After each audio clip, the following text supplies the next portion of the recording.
Hello, good evening, everyone. I believe the audio is fully working this time, so... Also, can you hear me?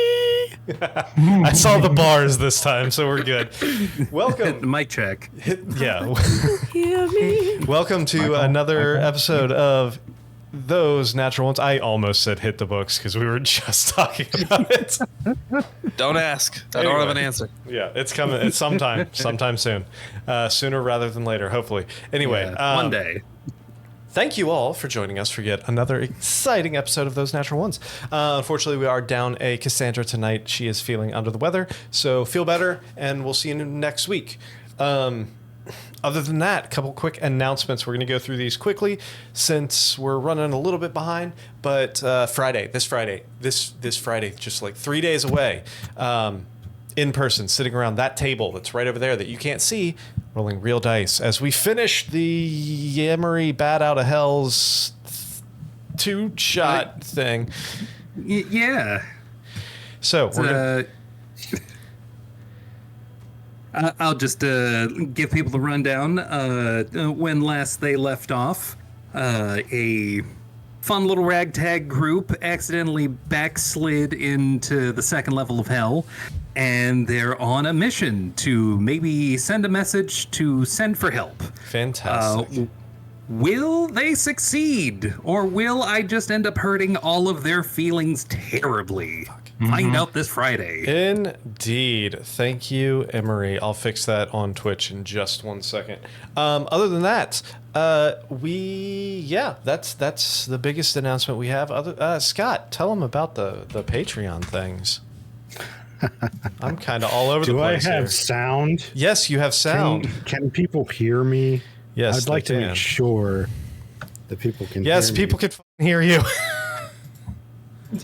Well, guys, as you may know, I started off a campaign last week to disastrous results. The Make Arden's Gang Awesome in 2024 campaign. Quite an embarrassing launch. I've been seeing the new... Oh, no. And he froze.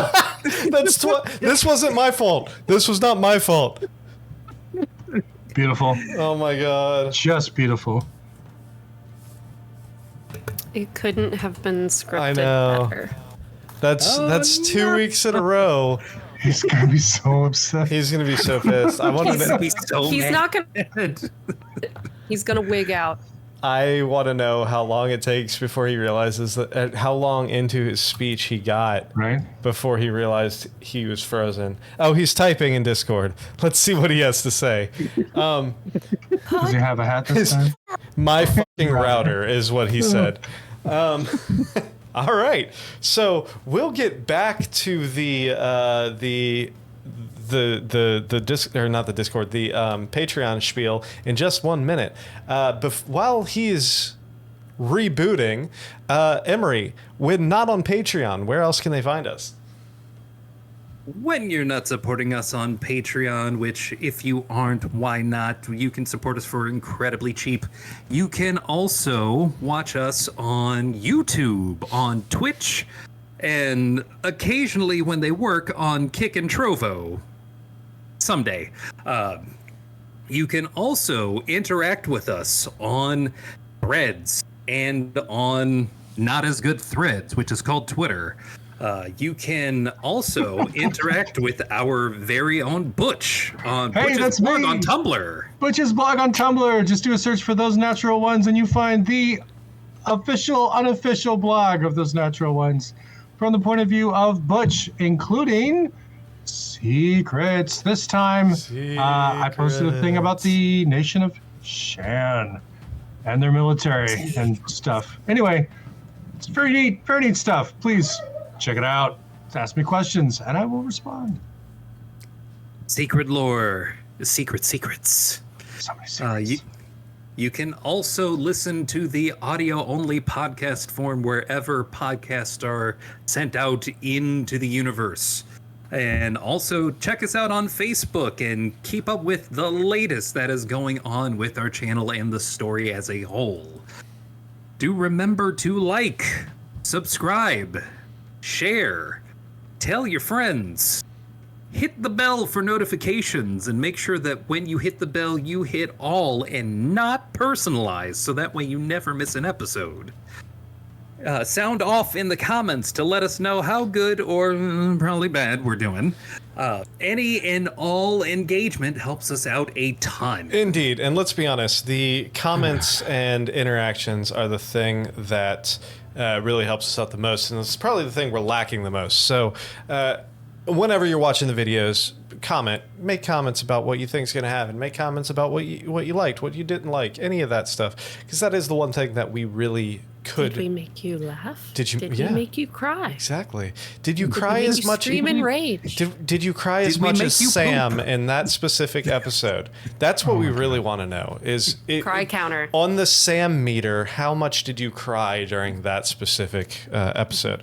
But that's the one thing And that will give help us. Nick ideas on how to Exactly. torture us. That's the Torture one ideas. thing that'll probably help us out the most is comments and interactions. And we try and respond to every single comment, like usually within the first few minutes of it being posted. So, Scott, now that you're back, would you like to? give up. You give up. I give up. We have Patreon. He's back. It's there. Yeah, He's back. We got a Patreon. Go to Patreon. Patreon.com/thosenatural1s. I have literally no idea how much you guys heard. None of it. None of it. It was literally you painfully started a failed campaign, Frozen. Well, the relaunch is going excellent as well. It's fabulous. Make Arnin's gang awesome in 24. I feel like I'm being hacked, but I don't think that's one of their strong points. What, being hacks? Yeah. So, I figured, there's that maybe we should rebrand a little bit, relaunch, get the word out there more. Also, I've been hearing, from everyone that I talk to, well, what about Arnin's Nefarious Adventure League? What happened to Arnin's Nefarious Adventure League? Well, like we like to say here, a thing can be two things. So I figured rebranding, bringing back the Nefarious Adventure League. I got a new product design here. We're going to see some new merch here like this. Yeah. It's like a crossword puzzle. man. I would like to officially take my name off of the Make proceeds of that. The Annal Group awesome in 2024. Obviously, it's just pronounced Annal because it's Arnin. Yep. Help support it out. And, if you see any of the old merch, you feel free to write the new stuff on it. Just write it right down there, update it. Make our gang awesome. And the best way to do that would be go to patreon.com/thosenatural1s, sign up to support our stream, make us awesome. One of the benefits is a weekly shout out to everybody that meets your level or higher. So once again, thank you, Les and Flora Marlatt, for your continued support. Check out the full list of our patrons at the mid-screen and end screen. I guess I'll die now. Fantastic. Thank you. With that, I think it concludes our announcements. So, Sam, do your thing. Tell them what happened last week and where we're starting today. So, last session, Gwyn and Butch took a rest in the Temple of Melora before heading back to Hymir's homestead. We arrived as the fight with Strahd was just concluding and tried to make sense of what had happened. Calliope explained that she and Hymir were charmed and were having an oddly pleasant evening with Strahd before the fight occurred. And to their knowledge, no sensitive information was revealed to Strahd, apart from maybe, where the resistance was held up.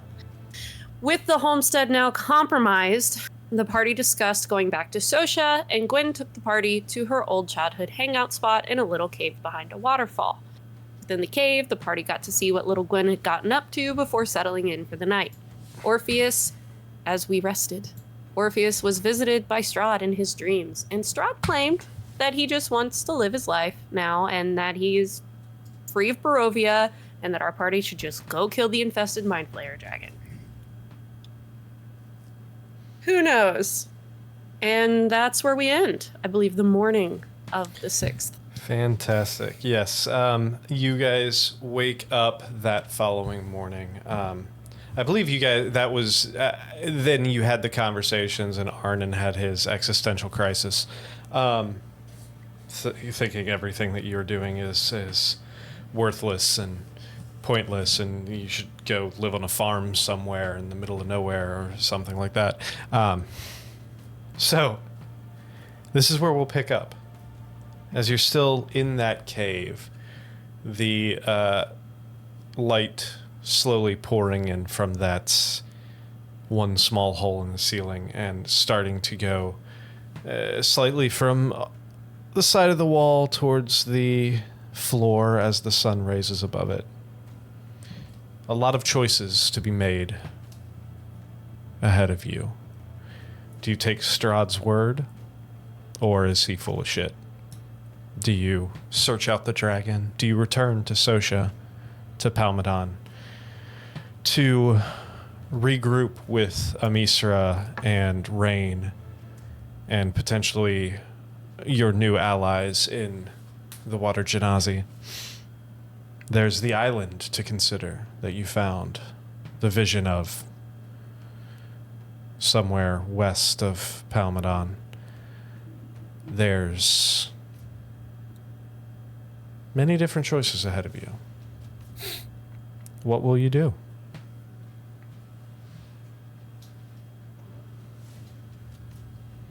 Arnon, I know that times feels bleak, but the gods are very careful with their choices. Sometimes, though we may feel small or ineffectual, we are like small stones, and we don't realize the size of the avalanche that we are creating.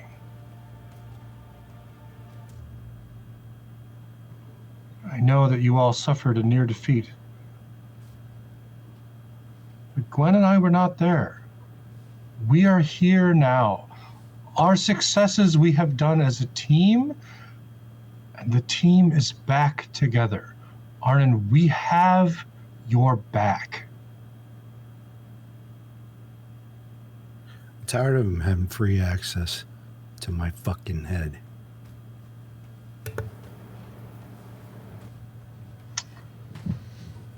Alric, is there a way we can insert a metal plate into his head? Would that help?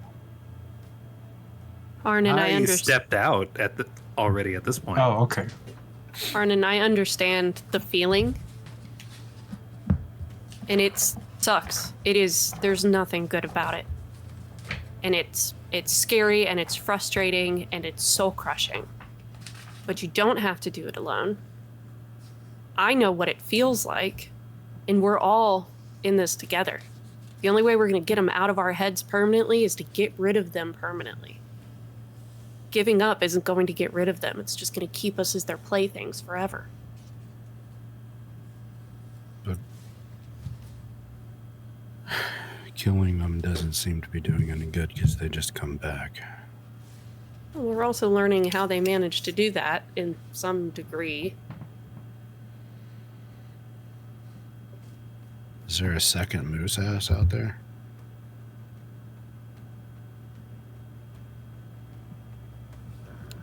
Oh, Mozaxis? Yeah, moose asses. How was the state of his jar when we found it? It's one of the ones we crushed? You remember that there was no jar for Mozaxis. In the vision that Arnon received, Strahd said that Mozaxis had his own way of regeneration, which... Arnon, roll me a history check with advantage, please.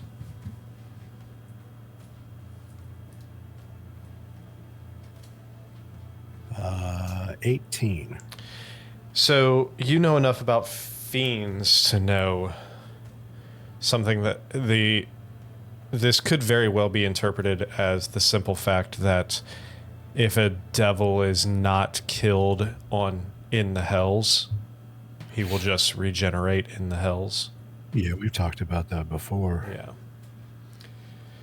And you killed him in the hells. So the question remains, did he have some other form, or was this what Strahd was talking about just about if he died outside of the hells?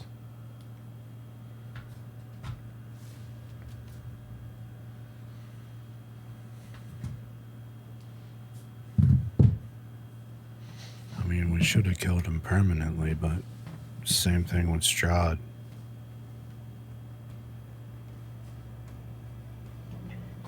Well, should Asmodeus be the next person we go to seek help? I believe it will be in his own best interest to.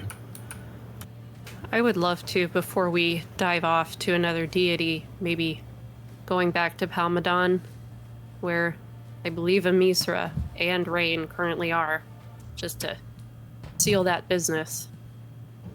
Yeah. And protect our people, since apparently everybody knows everything. Except for us.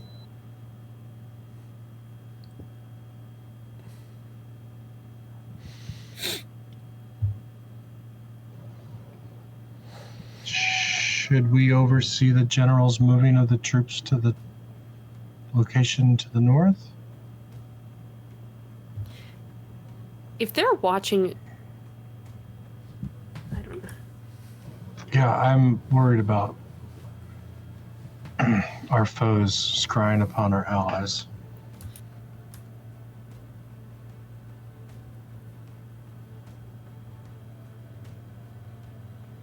Did Orpheus tell us all about the dream? Yes. Okay. So Strahd's saying he is not in allegiance with anybody? At this Sounds point? like he's only in it for himself, which certainly seems to usually be the case. But as always, it could be another trap. Well, I doubt he'd risk his neck for us.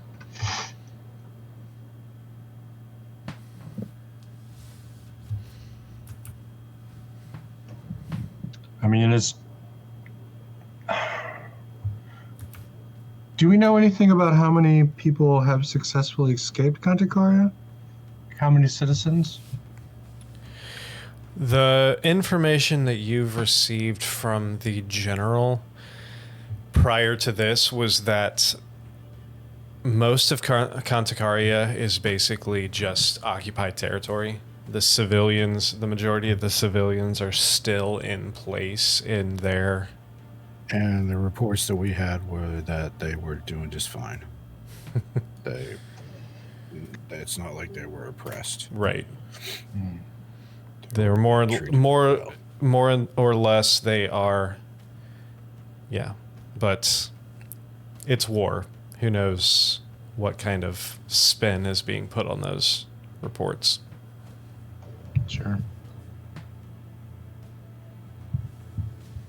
I don't know what we could promise Strahd or tempt him with. I'm sure he wants people to lord over and land to own. But those aren't ours to give away. Of course, we could suppose we could lie to him. It seems like a bad idea.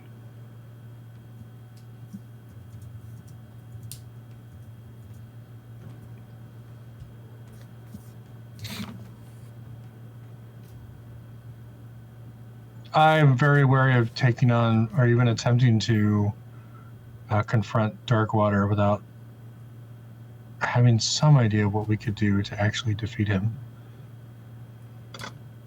Since he's now a mind flayer. Perhaps we should consult with the general. Yeah. If that's her real name. Arnon, do the mind flayers have any natural enemies? I don't think they're in my purview, so that wouldn't be with advantage. Yeah, but you know all kinds of History? stuff. Sure. Sure. That's a 9. Not sure.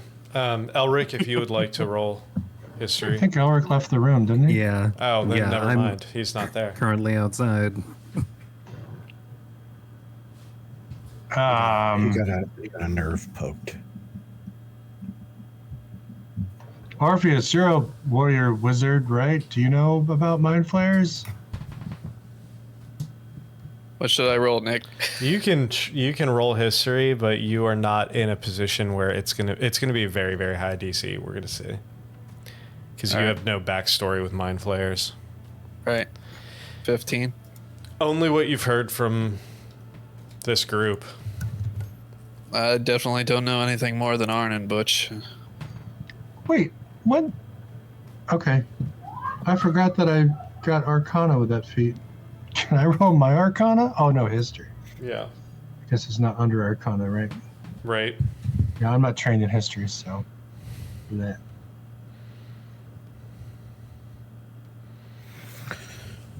Well, I guess we should talk to the general. I mean, I also wouldn't mind going back to see people. We do have a quick, just pop out of the cave, go to your nearest tree. I open the tree. Like, we can get there fast. That's the thing.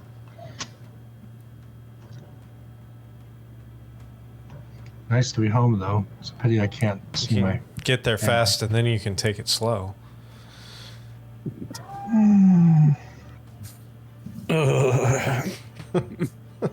That just happened. I'm gonna go find Elric.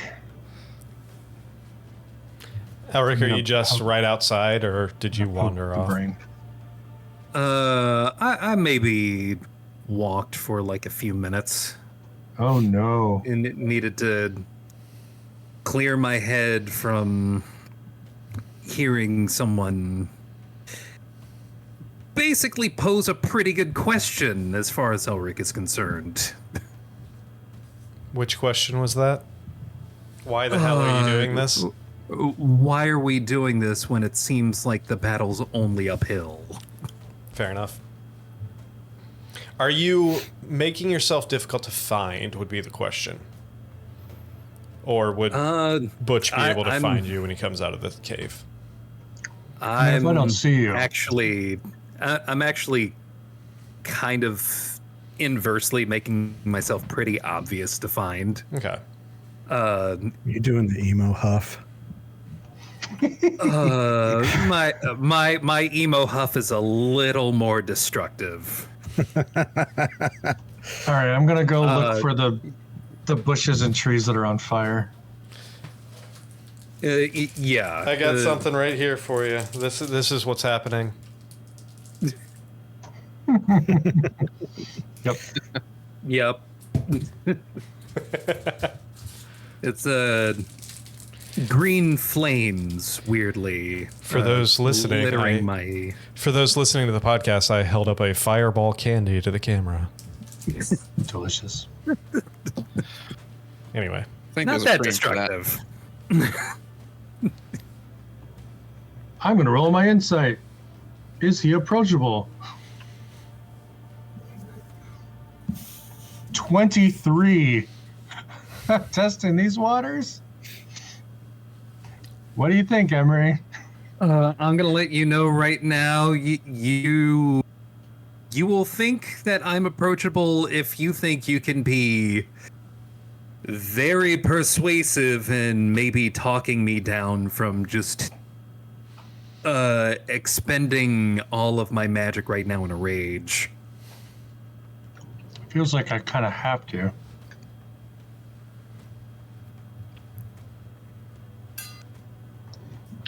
Elric!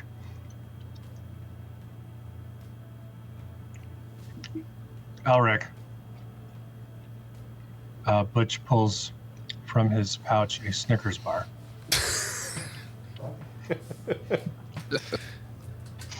Equivalent. Eat something. You turn into Arnon when you're hungry.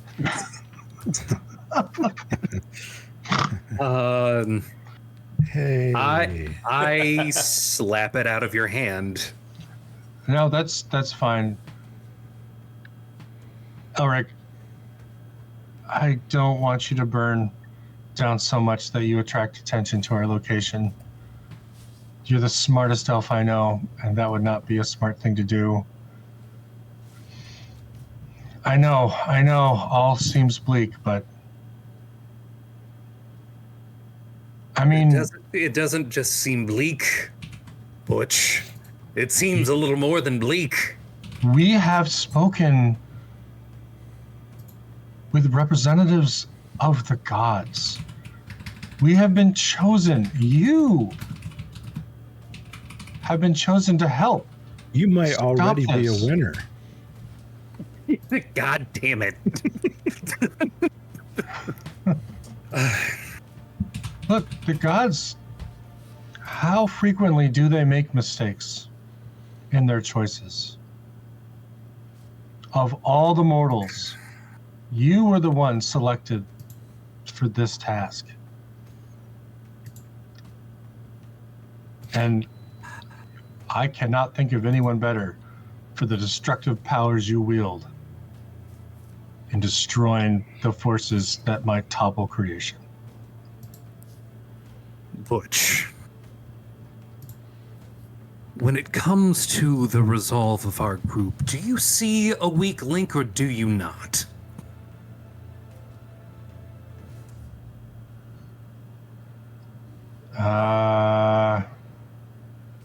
A weak link? Bye-bye. Have you maybe noticed that one of us has outed themselves as maybe not as all in as we're supposed to be for this? I'm trying to bring you back in, Elric. I need you in this game. I'm not the one I'm talking about. Then speak plainly.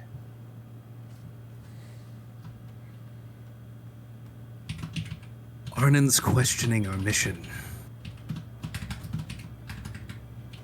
There can be no faith without doubt. It is in resolving that doubt that one strengthens one's faith, one's belief in oneself, and one's belief in the mission. You know what can break ranks when the chips are down? Not getting enough food. Low morale. Ah, yes.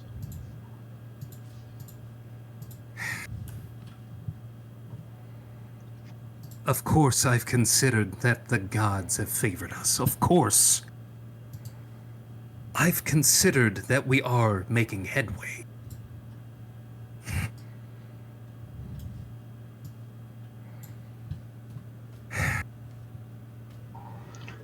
We Then need to be perhaps- prepared for Arnon to leave. I think maybe we need to go boost Martin's morale. Boost Arnon's morale. You don't see the irony in that, given that he's so prone to calling us Arnon's Nefarious Adventure League? I don't follow.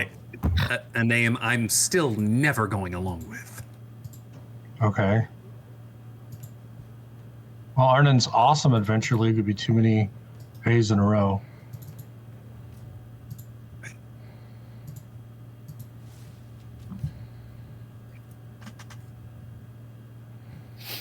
Elric, I mean, I know it looks bleak, but it's always darkest before the dawn.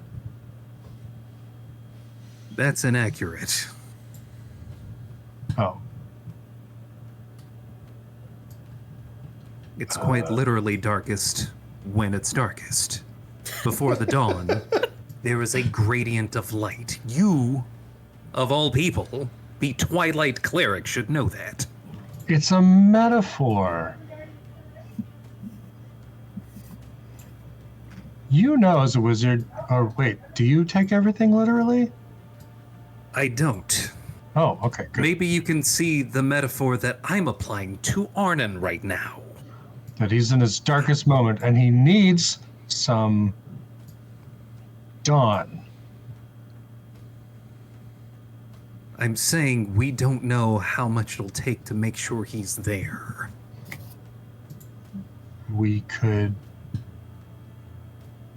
go to the other side of the world and have a nice night of drinking.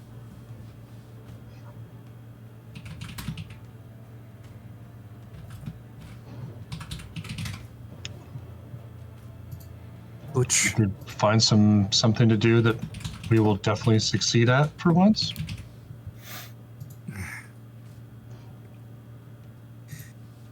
just pay attention to him is all I'm saying. I will. I am.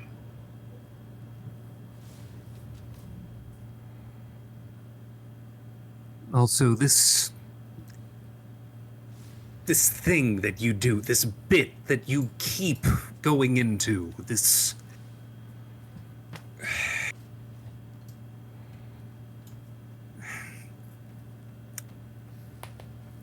I know that one of your greatest qualities is how positive you are.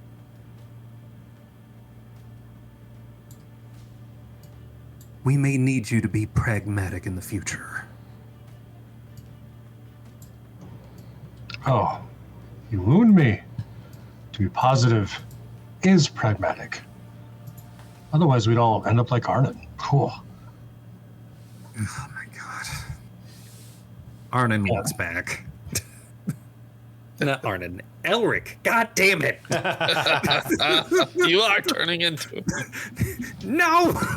We're about to have 3 emo boys brooding. Forest successfully saved. Broody boys. Broody boys. All 3 of them. Jesus Christ. And Butch sneaks up behind and does his best to brood. His heart's I just want not that. It would be so cute. I want that so badly. frowny face. Butch, roll a deception check or performance. Roll performance at disadvantage. All right. Are you two returning back to the cave? I'm gonna Yeah. let him go on his own. I'll be a few dozen feet behind. What are the rest of you doing? I'm monitoring Arnon to see if I got through to him at all.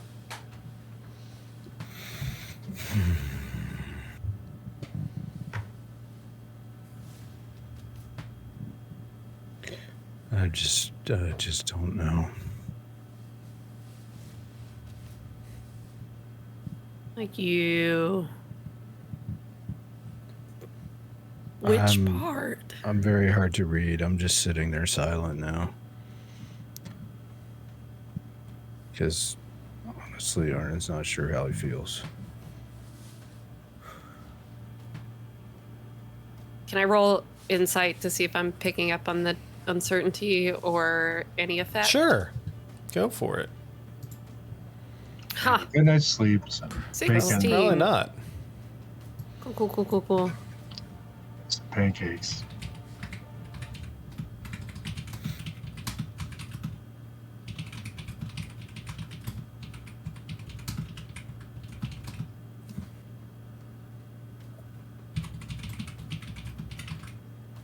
So, as Butch and Elric return back to the cave, what are you all deciding to do? Elric, what do you think about going and seeing how Amisra and Rain are in Palmedon? Maybe getting away from this place for a minute, fresh, salty sea air, and maybe Arnon can enjoy some physical activity with Bjorn, or whatever that person's name was, I forget. The other blood hunter. Vigos. Vigos Bjornsson. Bjorn, Vigas, it's all the same. Vigas. Bjorn Gwen. Mittenson. Yes. Elric. How safe do you think it is to go and see them right now? About as safe as it is anywhere at this point. I don't feel confidence that there aren't eyes and ears everywhere already aware of what's going on. I think at this point we need to see that finished and then fuck some shit up. Honestly, Elric. Otherwise, we're gonna sit here, twiddle our thumbs, and they're gonna come to us again, no matter where we are. It's not hopelessness. I'm just trying to be realistic. Right. Orpheus. I'm of a mind to return to Palmedon. How about you?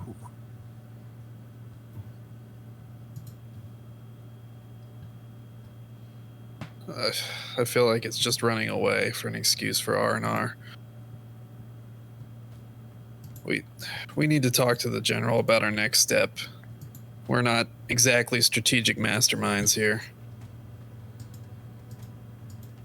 And time is critical now.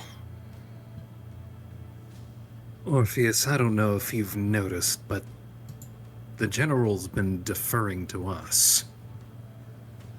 Yeah, At look this at the point- results.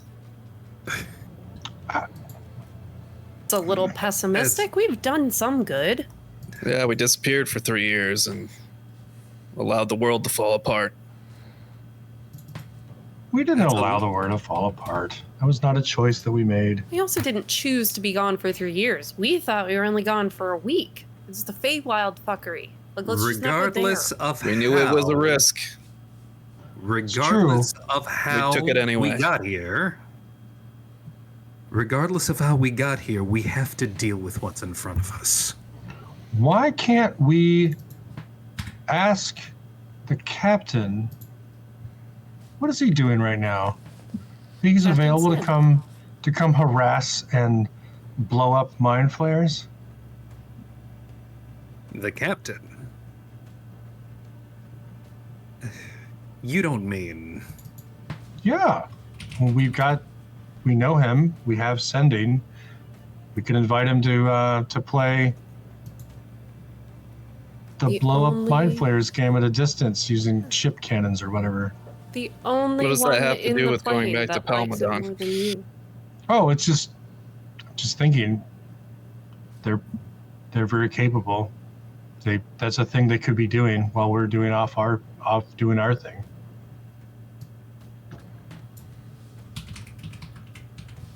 I mean, surely we're not the only heroes in the world, right?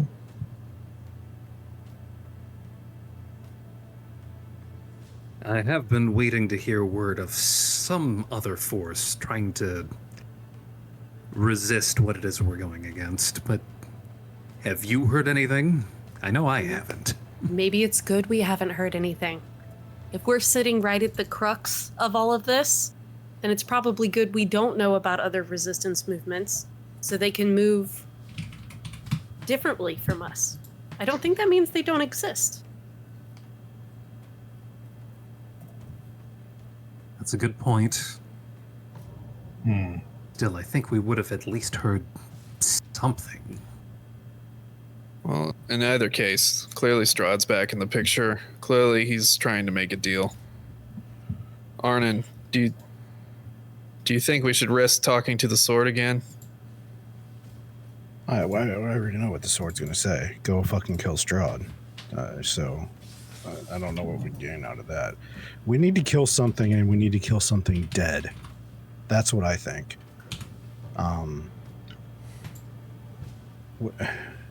I agree. I mean, we have to kill them so they don't come back again. Like, hopefully we did with most ashes. This... I mean, we kind of do the same thing, but they apparently rebuild better than we do.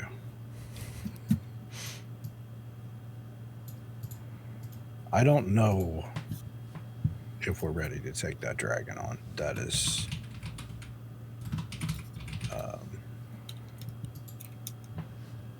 probably the scariest thing I've ever heard of. Oh yeah. Simply for the fact that we can't really keep it in range.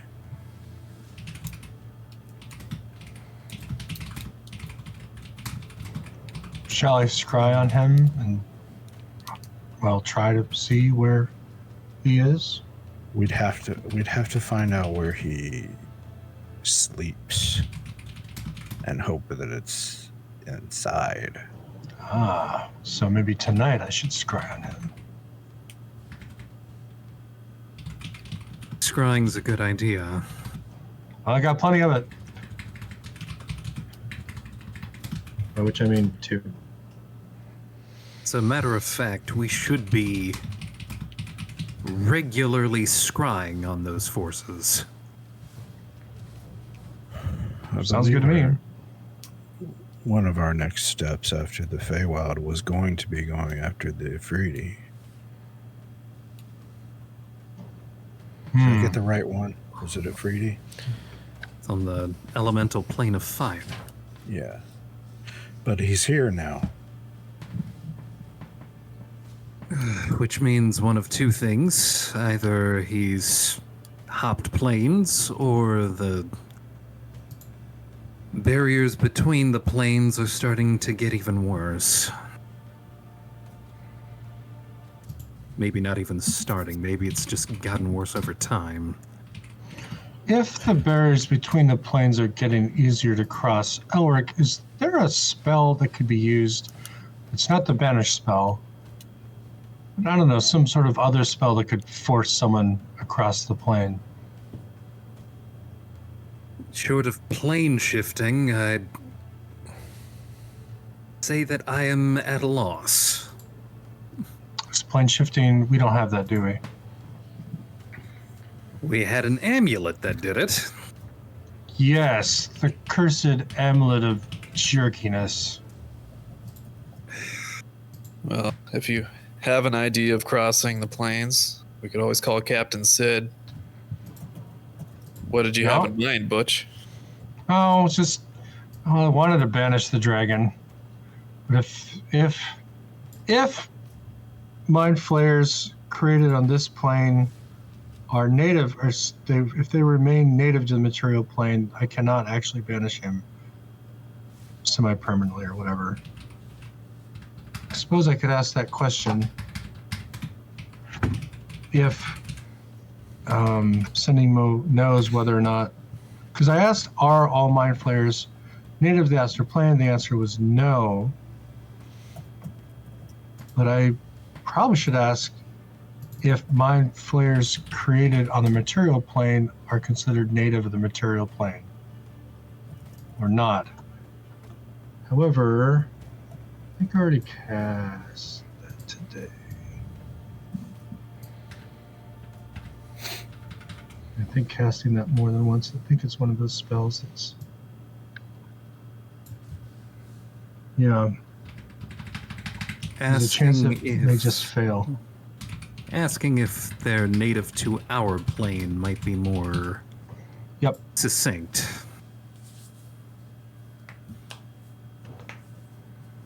Well, there's a 1 in 4 chance that the spell is lost, but I think it's worth it. Native to material plane. Arden, you wanted to know what her favorite pizza topping was, right? I really don't care anymore. But it's a yes or no question. That's the problem. Could just do the most. To you now. Sending Mumbo. The most controversial pizza topping is it mangoes, broccoli, Potato. How about did she Potato. know our trip to the Feywild Radishes. was futile? Does she believe it was futile, or does she know it was futile? Did she know it was? She may not agree with that assessment, but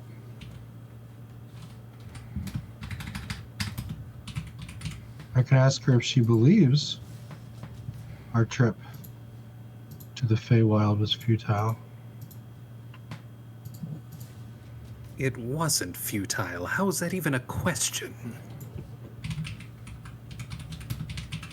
The Twilight Coven was a target, and we eliminated that target. Oh, we did.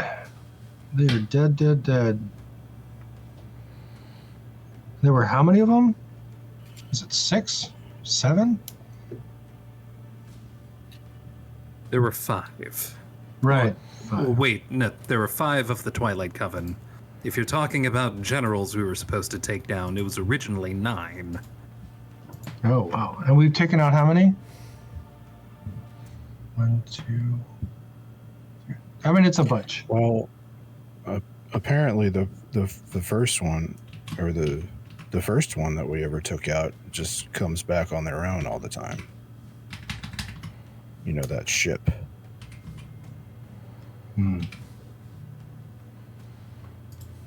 The ghost ship. Yeah. Well, do we have any other yes or no amazingly useful questions to ask? I feel silly just asking the one. Suppose we could ask to clarify. Is Rhett now one of Titivolus's generals? Ooh. That's a great one.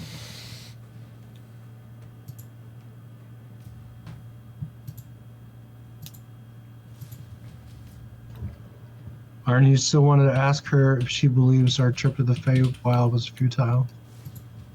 I don't feel it was, because we were successful. It just had a really big downside. Or we were successfully distracted and the enemy gained our entire country in our absence. How about I ask if there are other heroes waging this war?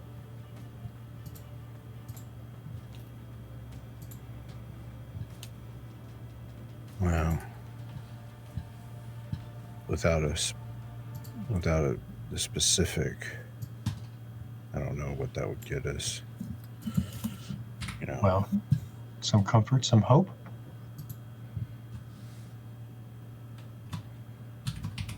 Be nice to know we're not alone, or be energized if we are. All right, so what are you doing? I'm going to take a nap. Okay. I'm going to do the commune. She's a dream goddess. I feel like maybe I should have been taking a nap this whole time.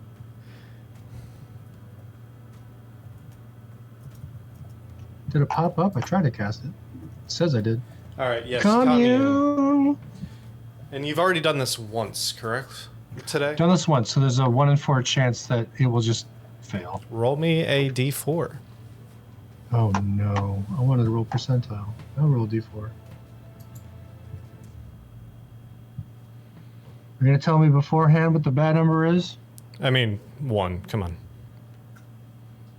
You never know. Hey. All right. 4 for 4. Fantastic. So, what, as you enter this dreamlike state, you find yourself again in a dark forest landscape. The moon, crescent moon, directly above you. What is your first question? Lady of Dreams. Is Rhett now one of the generals of Titivolus? The moon slowly grows full. That's a yes. Lunar Lady, are there other heroes who are also waging this war against the Mind Flayers? The mind flayers specifically? That seemed to be what Arnon was most concerned about, was the nation and the Mind Flayers and stuff. But I can roll that back if I just assessment is incorrect. Titivolus is the main enemy. yeah. Oh, against waging this war against Titivolus and his minions, or forces. The moon kind of stays for a second. It starts fading into from a crescent to a new moon, then from the other side back to a crescent and back to a full, and stops on the full moon.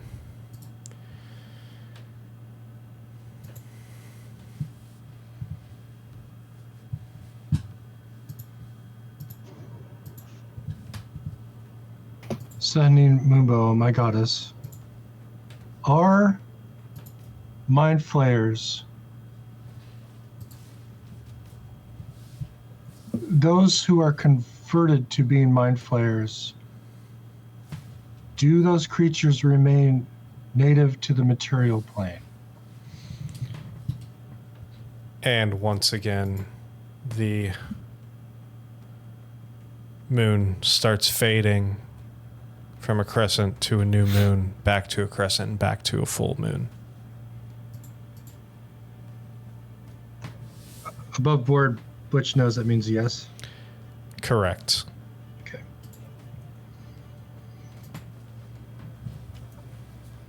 Thank you, Mystic Seer. I, Butch, remain your faithful servant.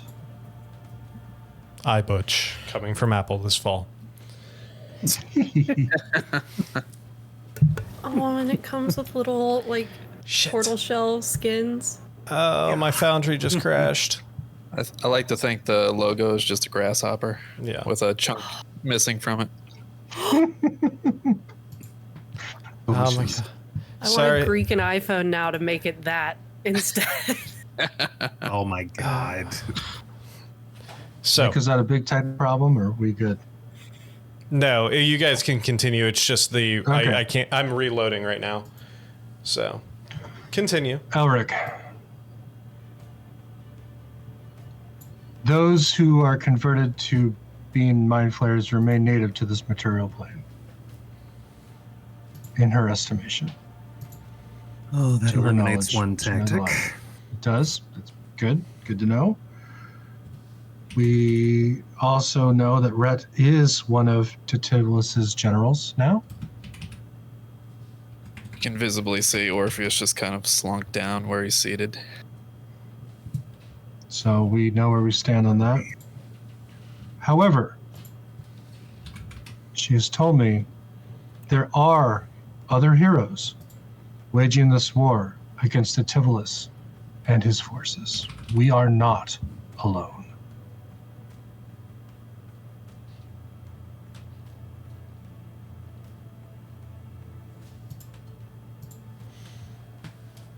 Butch, I appreciate you leaving the hopeful message at the end.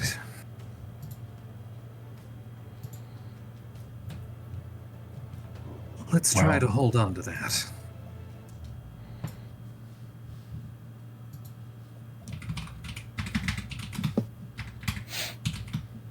It's good. So, Scotia? Sosha? Yes. Just a scotch of Sosha? Scotia.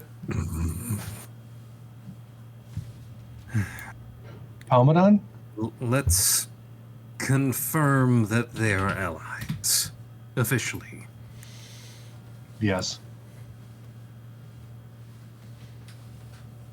Who? The The one, Jarl. the Jarl, the water Isn't he genasi. still here? Palmedon. No, they went back We're gonna go there. with Rain and Amisra And Vigos. and Vigos. You go, Sarnan. Let's go confirm our allies, eh? They have wine, right? They have Roxy. Mm-hmm. Yes. Yes. Not that Butch would care. It's true. So, You know, paint your shell, buddy. That would be really nice, actually. Your turn. so Orpheus looks at Arn. I'm assuming you are all headed to a tree then. Sounds like it. Gotta go see a man about a tree. And by man, I mean me, and by tree, I mean this portal to Sosha. And then I open a portal to Sosha, or to Palmedon. Fantastic. Give me just 1 second. I am almost done setting everything up. As we run through, I'm just kind of hunching over behind Bush, drawing 2 pairs of nuts on the bottom of the Oh shelf. my gosh. Oh my gosh. Just make sure you draw the truck above it. God damn. So, Turtle nuts. as the Yep. as the portal opens and you all single file with Arnon drawing on Butch's shell behind 1, 2, 3, 4, 5, 6 through this portal, you open up into that courtyard behind the castle. Everyone, go ahead and make me a perception check. Oh boy.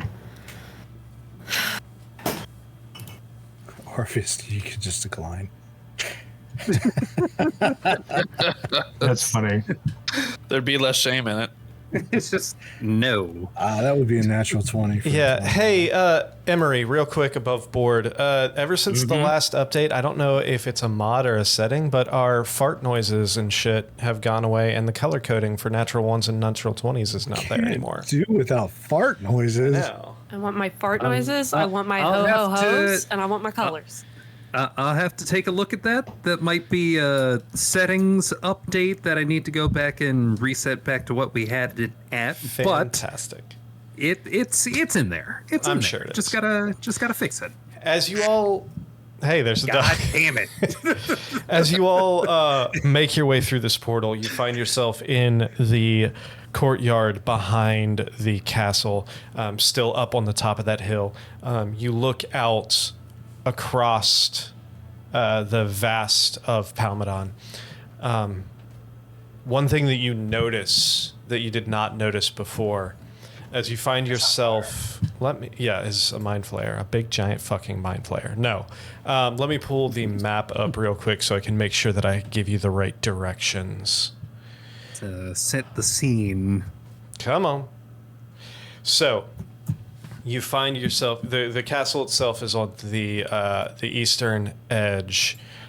You look, and you are on a much larger hill than the rest of the city, looking down over the city. To the north, just outside of the wall itself, past a few outskirt buildings.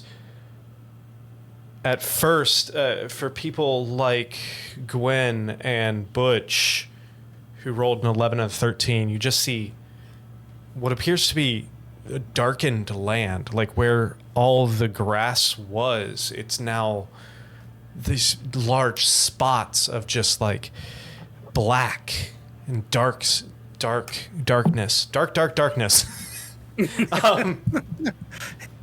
Like an oil slick. Orpheus and Elric with a 16 and a 17.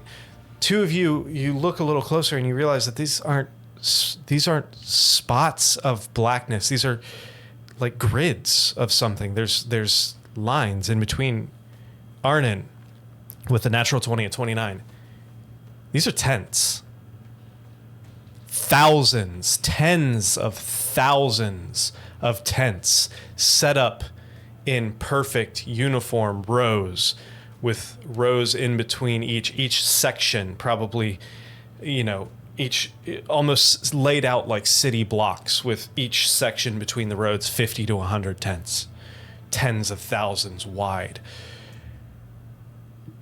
In the center, almost a makeshift town square, you see from your distance. You are the only one who can pull this up or can visualize this because of the fact that you got a natural 20.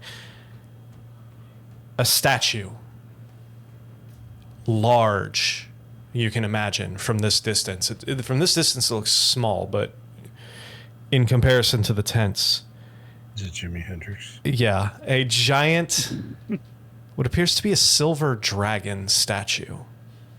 Oh.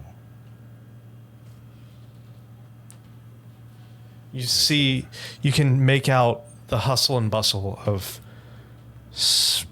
creatures of some sort moving down these makeshift roads between the tents. it's hard to make out what it is or who it is or any more details than that because you are so far away. But you can estimate at least tens of thousands of tents have popped up. Who would bring an army and a big statue of a silver dragon? Do I roll Arcana or Religion?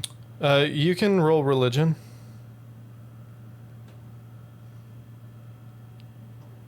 Woohoo, big 15. I mean, 15 is enough to know what a statue of big silver dragon means. Okay. Who dat? You know who that. That would be a statue. I mean, it's possible they might just have a big fucking silver dragon statue, but more than likely this is a statue of Bahamut. Bahamut.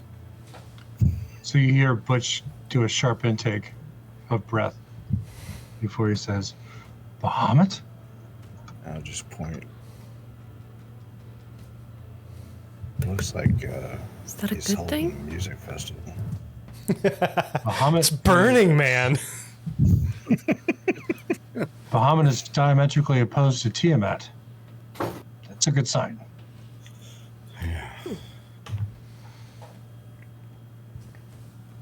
As all classic D&D players know, Tiamat is a first level challenge. I saw it on the show.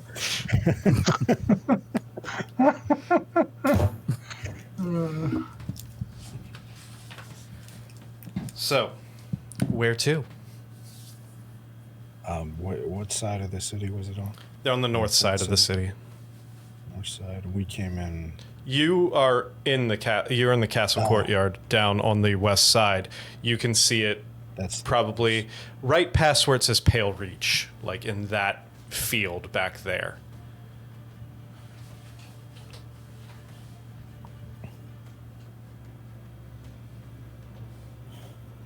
the castle is normally occupied. The castle's where you spoke with the Jarl. That's the Jarl's. There's normal occupation there. Oh, yeah. I mean, you can see a few people walking back and forth. You take a look around and look down in the city, and it looks busy. There seems to be quite a few people kind of like running around from store to store, but nothing looks like threatening. Nobody seems to be threatened. They seem very busy. They seem very, you do see a few legions of troops kind of marching through the city streets in that same fur-clad. You see carrying banners with the crossed lightning bolts across the shield. But there's no sense of urgency. There's no sense of... There's that palpable fear that you have, and Butch, that feeling, and you have witnessed that while standing on the wall at Mesh right before a battle. That is not present here. Whatever this crowd is, this city does not seem too concerned by it. Oh my god, these freaking bots on Twitch. Sorry. We've had, bots. 4 or 5 of those cheap view bots since we started streaming. Thanks, Twitch. Anyway. Come on, Twitch. So, you do see a few people kind of meandering in and out of the castle. You are kind of on the backside, so there's not a lot of traffic here, but there is probably 2 or 3 genazis that are just kind of like wandering around, landscaping and stuff like that. And it's mostly like a human city, right? No, this is all water genazi. Oh, right. It's all genasi. It's all water genasi. Gwen. Yes, sir. Ask someone what's going on. Why? I mean, who? Because you know genasi and stuff? I don't. I taught Brain Sylvan. Brain taught me nothing. I can speak into their minds. I don't think that's going to be a great idea. I will ask, though, if you like. I mean, I'm pretty sure a lot of them speak common. Is there someone near us? There's one kind of younger adult female water genasi with kind of flowing grayish with a hint of almost blonde to her hair, wearing just a very plain like dress, kind of going in and picking a few weeds out of the garden. Excuse me. Oh, how did you get in here? That tree. Yes, I remember you. Your lot. How can I help you? Hopefully. Good. What's going on? The Jarl put out a call to the other Genasi cities, forming to kind of form forces for a potential fight somewhere. I think. I don't know. They don't tell me a lot. Hey, I'm just a gardener. That's wonderful. And you're doing great. It's gorgeous. Actually, can I? And I'm just gonna walk over to them where they're weeding and stuff, and very carefully not cultivate the weeds. I'm not trying to undo their work, but just kind of make some of the druid craft, some of the bushes and stuff to make them just kind of small blossoms kind of peek out through the bushes. She's like, that explains the tree. Okay, got it.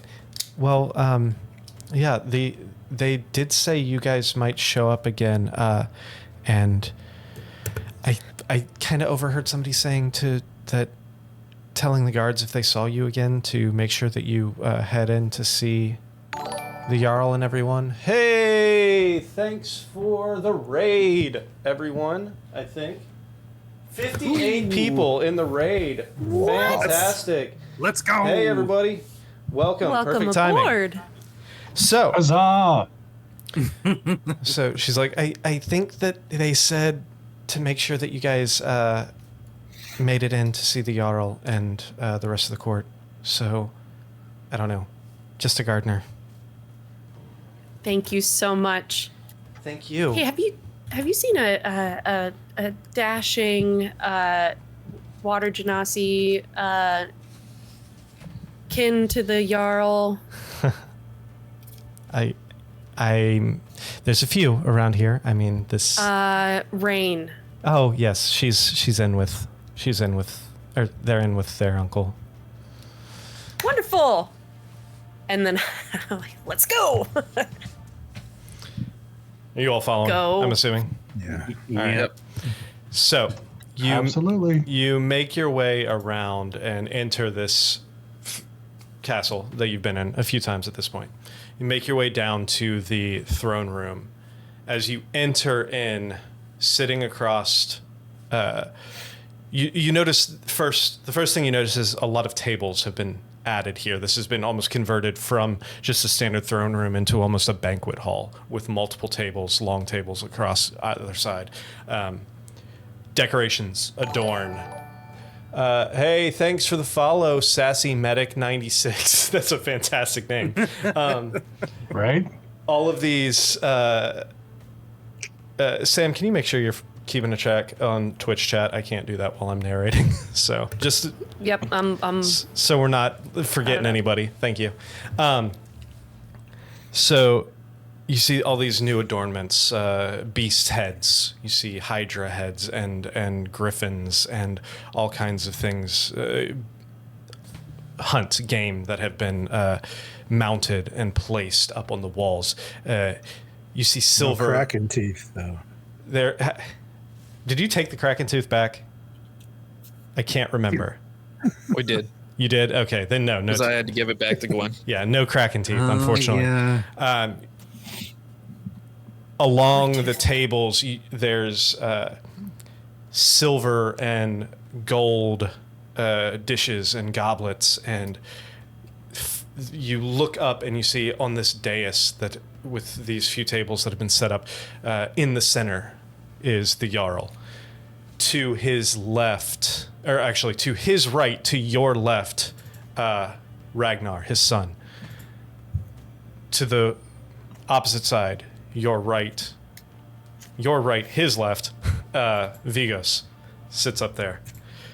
Standing at the base of the dais, two figures you see, Rain on one side and Amisra on the other.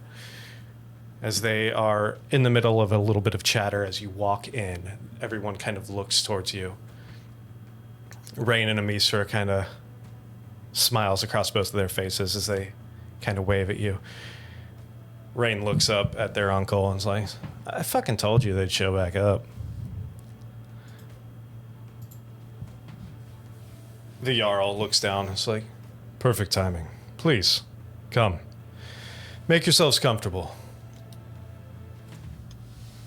What brings you back so soon? Did you say Vigo was in there? Yeah, Vigos is actually sitting up on the dais to the Jarl's left.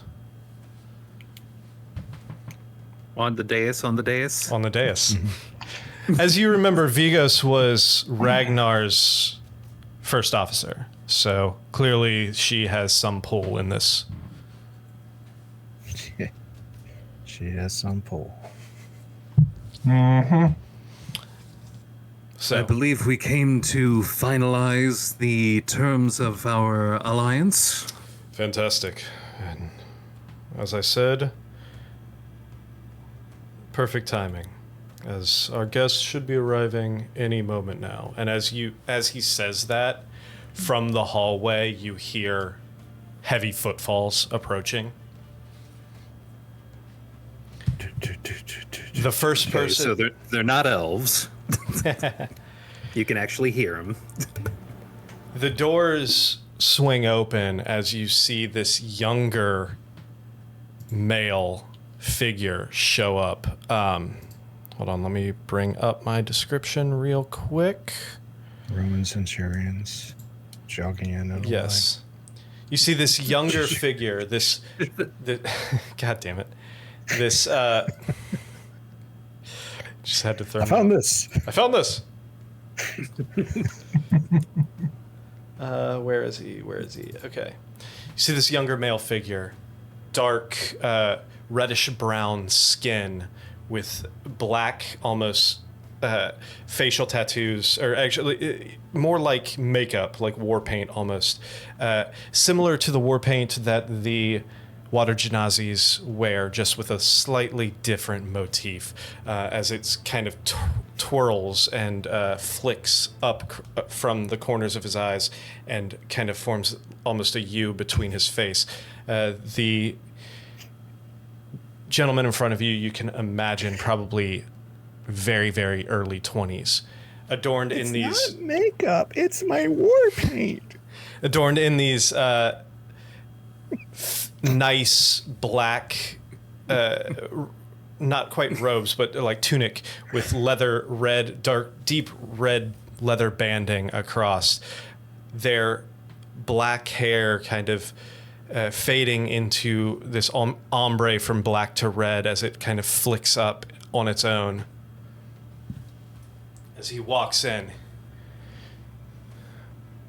Gentlemen, ladies, I present to you, first, Narsha Zada Merun, heir to the Inferno, as this other man walks in, probably mid to late 30s. Where is he? Can Can you we say get the that spelling name? on that? I'll get to that in a second. Can you use it in a Yeah. sentence, please? Narsha Zada Merun, heir of the Inferno. Mehrun is his name. Mehrun. You see this fine-featured, again, dark, not quite as dark complected, but still that reddish tint to the skin. Long black hair, almost stick straight, but still kind of flicks slightly behind him. Adorned in these fine black robes with bright red flames embroidered on both sides. Having difficulty not envisioning Fire Lord Ozai. But no, I don't know what that is, so from Avatar: The Last He Airbender. never Avatar watched- Last- He never watched that show. no, I didn't. Such a good show. My cabbages. Best character. Thirdly, after that, the first man comes. Next, Sardai step a atash. Listen here, Baramash. Shut up. Hey, God damn it. Baramash. I'm sorry. That's the. Oh yes. This squire's getting so fired. Wielder of the eternal flame. This is the worst crier I've ever heard. Shut the fuck up. You see this man enter, this large muscular man with adorned in this almost black plate mail armor, thick red beard over his almost ashen gray skin, red eyebrows, and a full head of this thick red, like deep fire red hair that's kind of almost flowing behind him.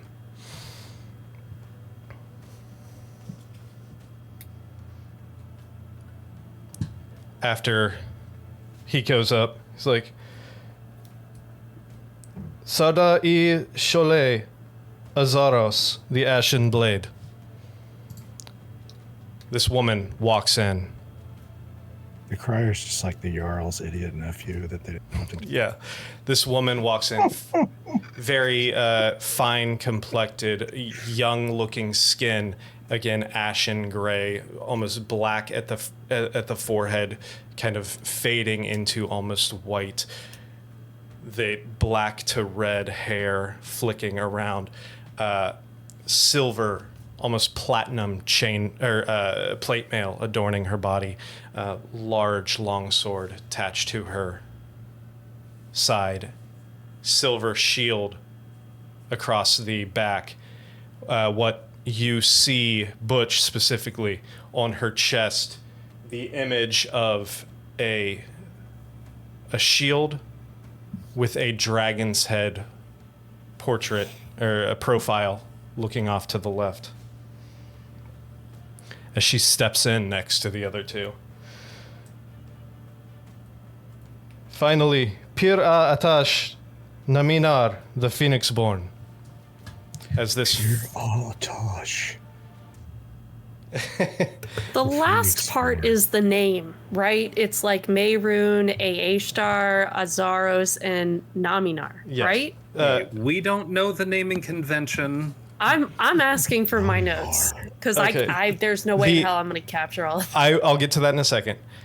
Finally, this other woman walks in with dark, almost black skin, red robes.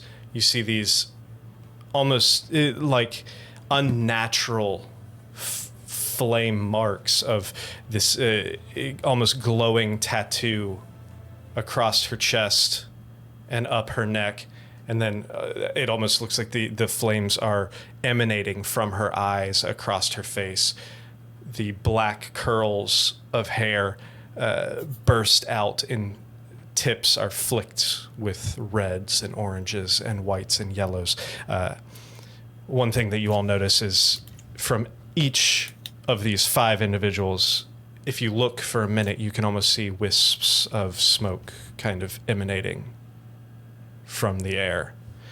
Let me put these all on the board so you can That's all the names they gave me. Gosh. Give me just 1 second here to bring them out. That Can is you the true read struggle this? of the DM. That is the true struggle, naming these people. I can't even read this.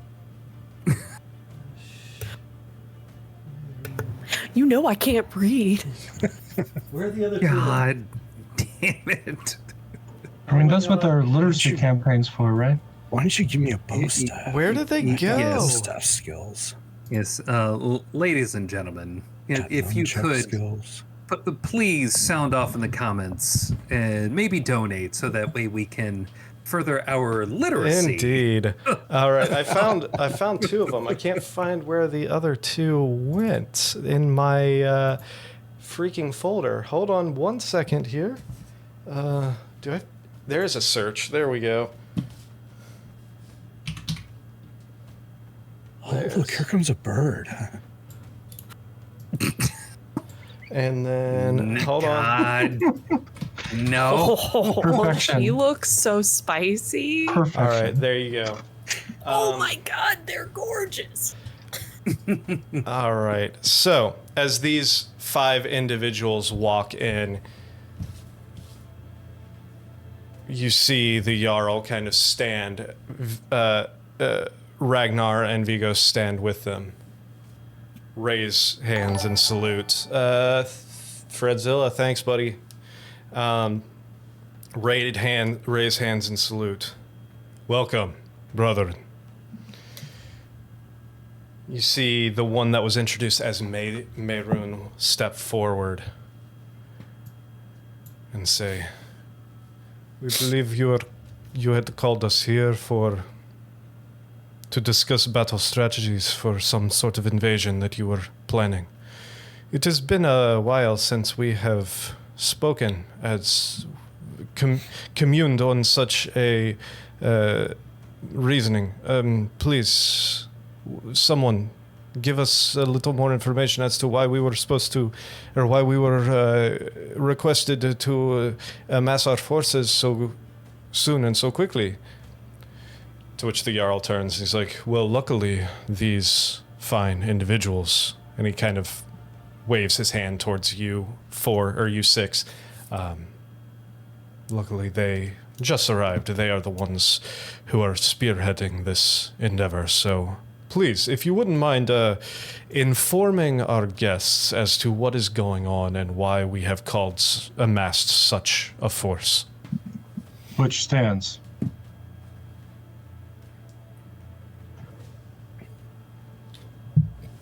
I am Butch Deadlift, faithful servant of Sunny Moonbow. We have been fighting against the forces of evil itself. The planes of existence are starting to crash into each other. We are working very hard to prevent this from destroying all of creation. Our country, well, the country of Cantacaria, has been invaded by mind flayers from beyond this realm.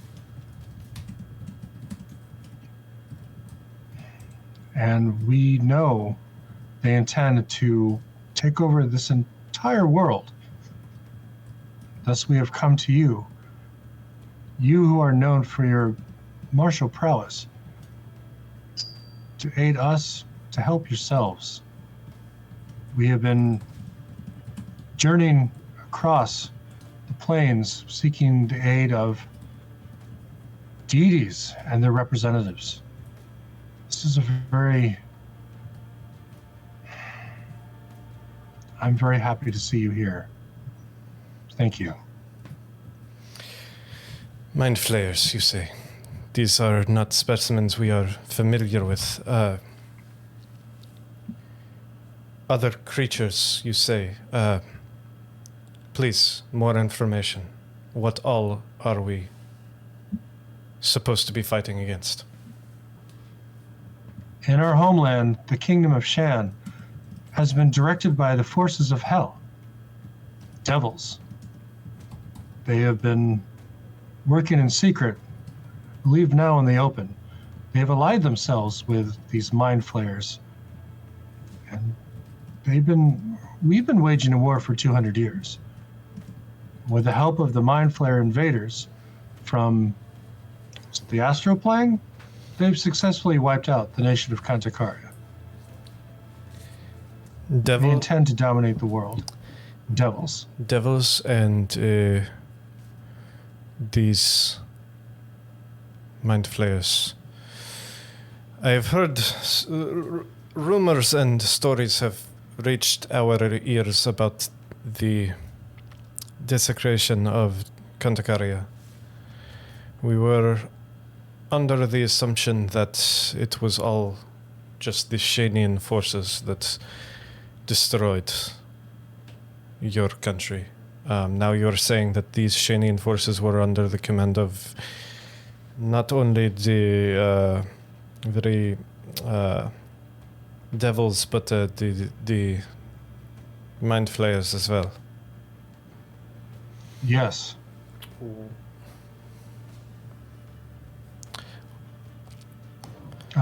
Elric, would you explain what the mind flayers do? As you're unfamiliar, I shall start with a description.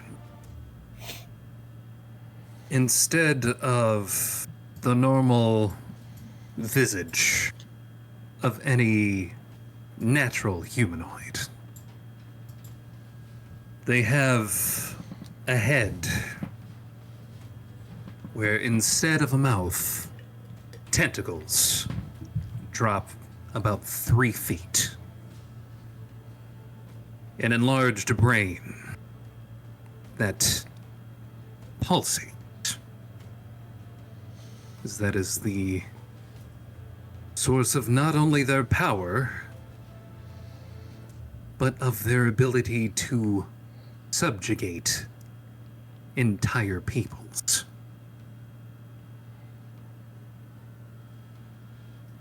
These are creatures not naturally born, but made. For you see, mind flayers are people who have been put through the unfortunate transformation known as ceremorphosis. You see a tadpole makes its way through either the ear or the eye, worming its way into the brain, and then transforming you into those grotesque mind flayers. As you were saying this, Meirun looks back at the one that was introduced as Naminar, the dark-skinned female with the almost magical flame tattoos. He looks back to her and she closes her eyes for a second. What he's saying is true. I have seen images of these. I have seen visions from the other side of the world. These creatures, well, still not present here, have taken over a vast majority of their homeland of Kantakaria. I have seen it in the visions. Baramash, the large, muscular man in the black plate, steps forward.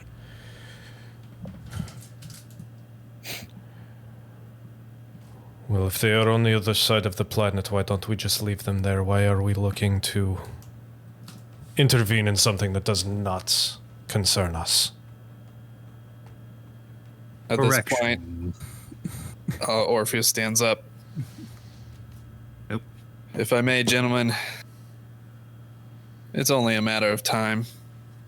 If you don't preemptively strike, you will all be destroyed individually where you stand. If you strike now with our allied forces, we have a chance. Just how many forces do you command?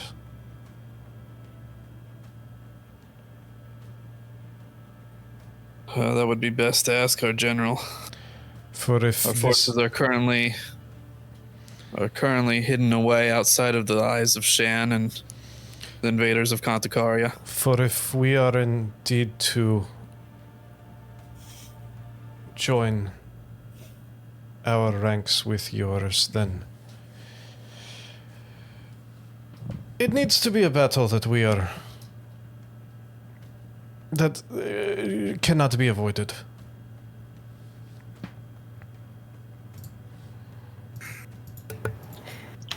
I would much rather. Do you need them to be on your shores?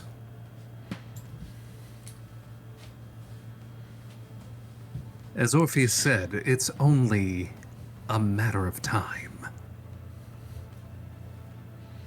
There's also more at stake than just our mortal plane. Please continue. They are tearing at the very fabric between the planes. This isn't just here. The intent is for it to be everywhere. So if you think them being in Contacaria isn't a big deal, they're not just looking to take over our land, they are looking to take over all of it. And what is your force? What stake has your small little rabble had in this? And what makes you the expert as to what is beneficial for our side of the planet? This is coming from Azara's, the woman of the group. the woman in the platinum plate mail. Brain just hears in their head, "You've got to be fucking kidding me." I kept trying to keep a straight face on the outside, so I'm just saying it to Rain. To which, at this point, Leaf kind of hands on the table and stands up. And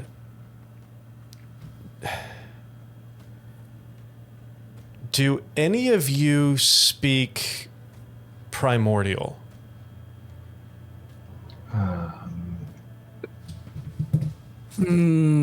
Primordial? That's going to be a no from me, dog. Yeah, no. I have one other language, but I forgot what it was. I don't think it's primordial, though. It was primordial. So, Leaf, No. you see Leaf stand up, slam his hands on the table, and in a deep, you can't understand the words he's saying, but you can understand the tone. Deep, short, and to the point. Meirun kind of takes a step back and responds in a very calm tone back while kind of making a gesture with his hand, kind of like palm up.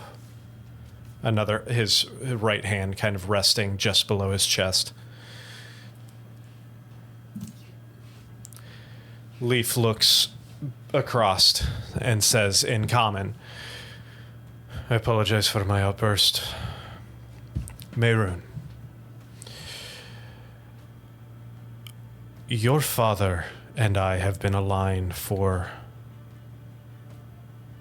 decades, if not millennia at this point. Not to mention there is a standing treaty amongst the Genazi people. If one of us goes to war, we all go to war. And Palmedon is going to war." Meirun kind of takes a step back. "I am not my father. You are correct. And he is still in charge. If this is truly the will of the Genazi Council, then we will see it done. However, it will behoove you, as well as the other leaders, to make sure that this is not a fight that can be avoided, as well as not a fight we will lose. We control some of the strongest forces on this entire planet. Not to mention the most organized forces on this entire planet. We have never gone to war and off of our land and been defeated before. Do not make this the first time.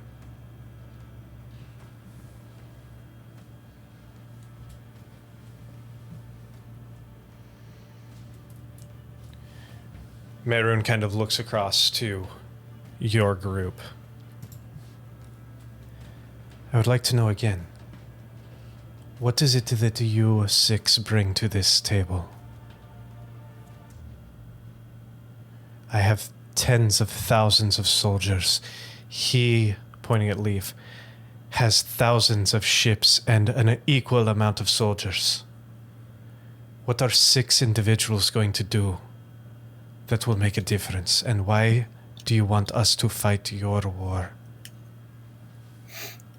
We've already eliminated 5 of their generals.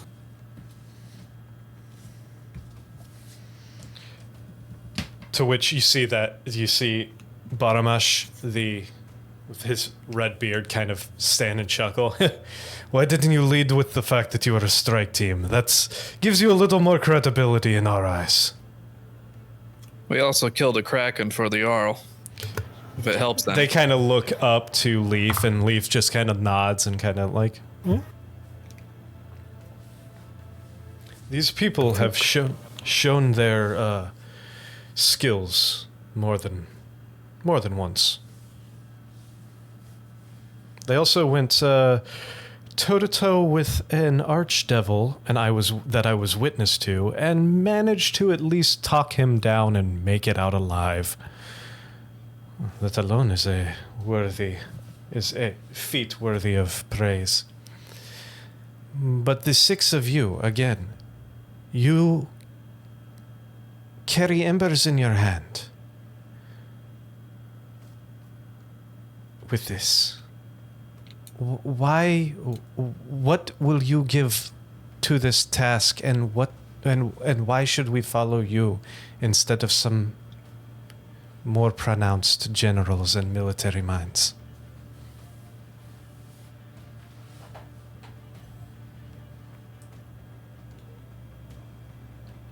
Well, we've certainly had the experience of fighting directly against these foes. We all come from different lands, different places, as you can probably tell from our visages.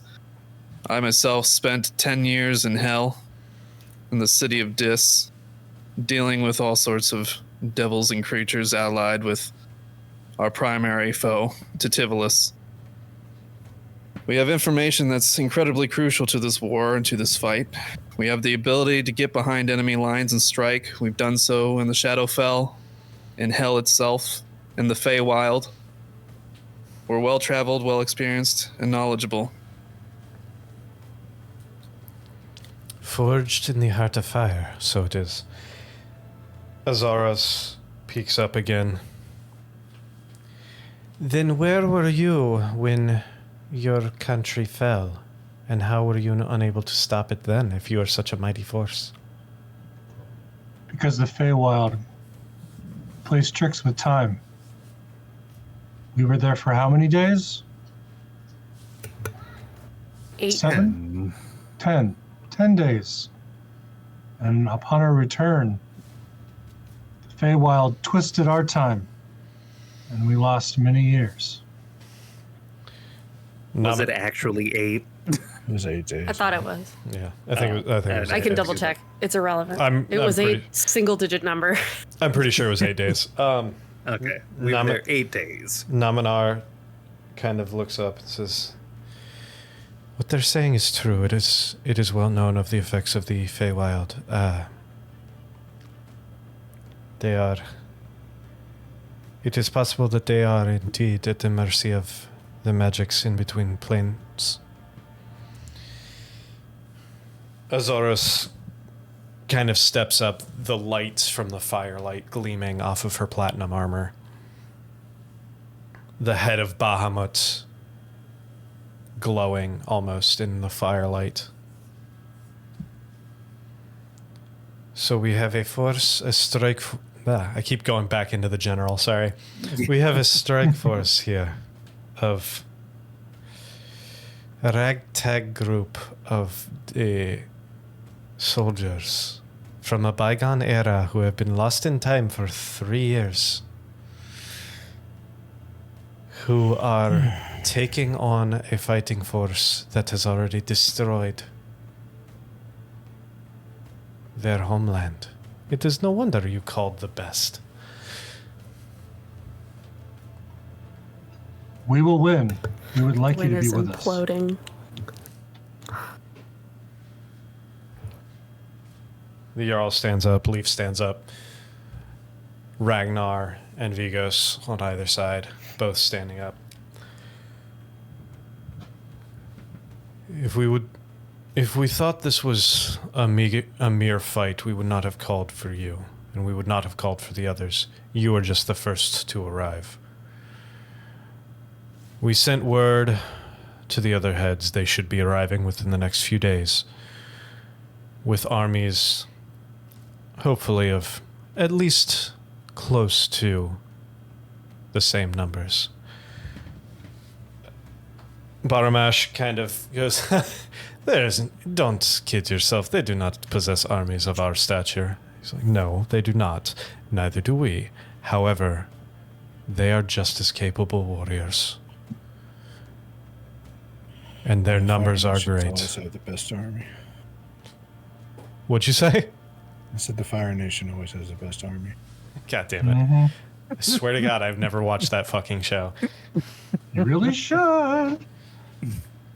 Never seen it. I think the AI you used to write our script has seen it, though. Oh my god. God damn it. I fucking No, it's not a thing. Don't even put that out there. That's so fucking wrong. Don't put that All right. evil on us, Ricky Bobby. Don't put that evil on us. Mayroon steps forward again. If this is the will, then we shall see it done. Kind of looks across all of you.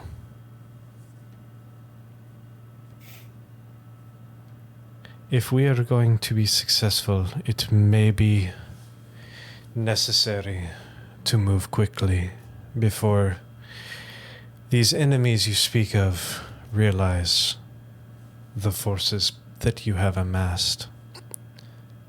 As they say, the blade that cools dulls. So, we will wait a day or two for the air genazis and the earth genazis to get off their asses and get here. Then we will plan. Tell me,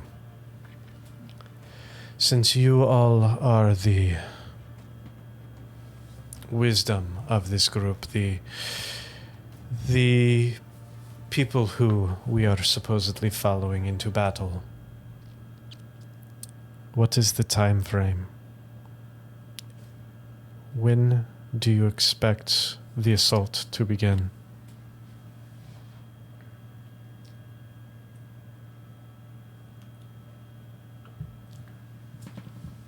That's a question for the general. Well, the general is not here, and I would assume that your general would not send you without at least having some sort of authority to plan and trade and negotiate is the word I was looking for.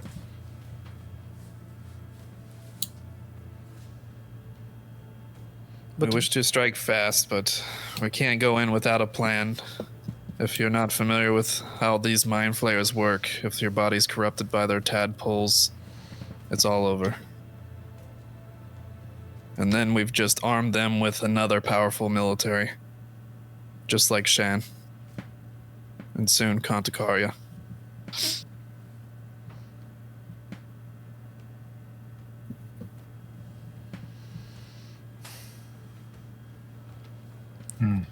Well, The eyes. However, time is of the essence. We can't delay. I see. Our armies are preparing on the borders. And it's almost a certainty that soon Shan will get eyes for the country of Mesh, who we are allied with tentatively. I suggest, if this is the case, that you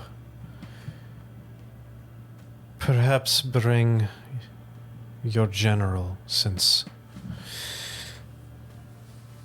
you must defer to their knowledge.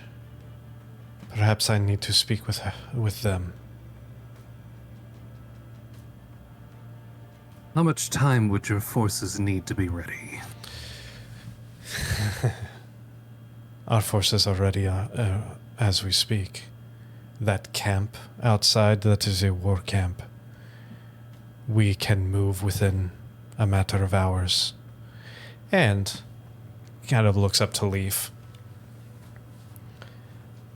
Given the graciousness of our hosts and their ships, we have ways of crossing the ocean en masse. Now, I am not a sailor. I am not. So I do not know the time frame. That would be up to him, and kind of nods up towards Leaf and Ragnar, to which Ragnar stands up and says, "Oh, we have a few more ships to outfit. We can be ready within 2 weeks to sail the armies across. Plus, we know that theoretically, those air genazis might have a few more of those flying ships in tow somewhere. With hauling this large of an army will make the passing slow for sure, and we will need a safe landing spot.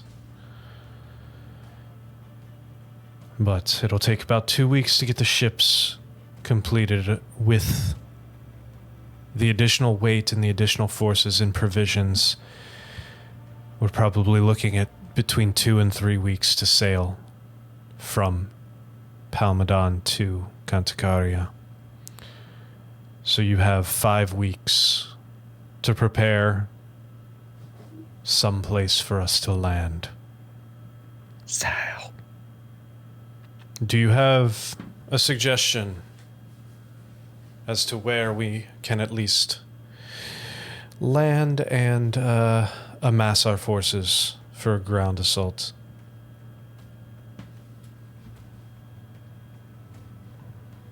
There's a little And beach look called at the map. Normandy. God damn it.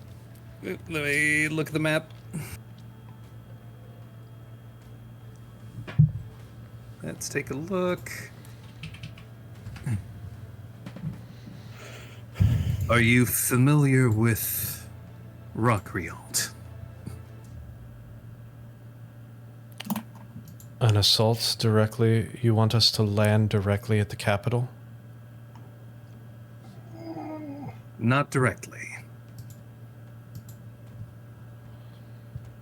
There's a peninsula further to the west. Not west, east. Further to the east. We can secure enough land to have everyone disembark, at the very least. And we can also confer with our general, whose knowledge of the nation is far greater than our own. Rain is also here and quite familiar with the safe inlets and outlets from the sea. I thought you were gonna forget about me. Thanks, Orpheus. We would never. They kind of step forward and it's like, yeah, ever since the invasion, the Shanian forces keep a pretty close perimeter. Keep a good eye on all of the beaches, all of the inlets, and to find a decent place to make land is going to be tricky. Which is why for the past 3 years, I've been operating out of Kalita Island, south of Contacaria, and using a druid to kind of transport me directly through a fucking tree, which is unnerving the first few times you do it, but that's beside the point. You get used to it after a while. To wherever I need to go.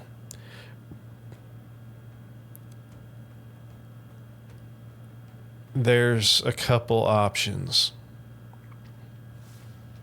We can potentially, like you said, like Elric suggested, we could potentially try and relegate a section of land around that peninsula south of Serpe. However, there's not a lot of infrastructure there. So it's going to be a lot of off the grid shit. We're not going to have access to things like forges and blacksmith locations and, you know, any of that shit. So clearly we can't take a fucking blacksmith smithy shop across the fucking river or across the fucking ocean with us. So we're going to go in, we're going to have to take what we need across, and we're going to have to hope none of our shit breaks. And make the rest when we arrive. We're going to have to quickly find a place to take hold. We're going to have to quickly take over a town. The closest town is Serpe. It's a fairly small town right there on the peninsula. Might be worth it. I'm not that familiar with that place, so I can't tell you if they have infrastructure already that we can utilize, or if we're going to have to create something when we get there. Another option, we can, instead of going directly into Contacaria, we can potentially try and set up a alliance with either Kokalia or Mesh, sail directly there, unload our armies there. However, that's going to cause the issue of losing any kind of element of surprise. They're going to know. I mean, they're going to know when fucking 20 to 50,000 troops are sailing across the sea. They're going to see them. They're going to have eyes somewhere that's going to see them unload. Then we got to deal with them amassing forces.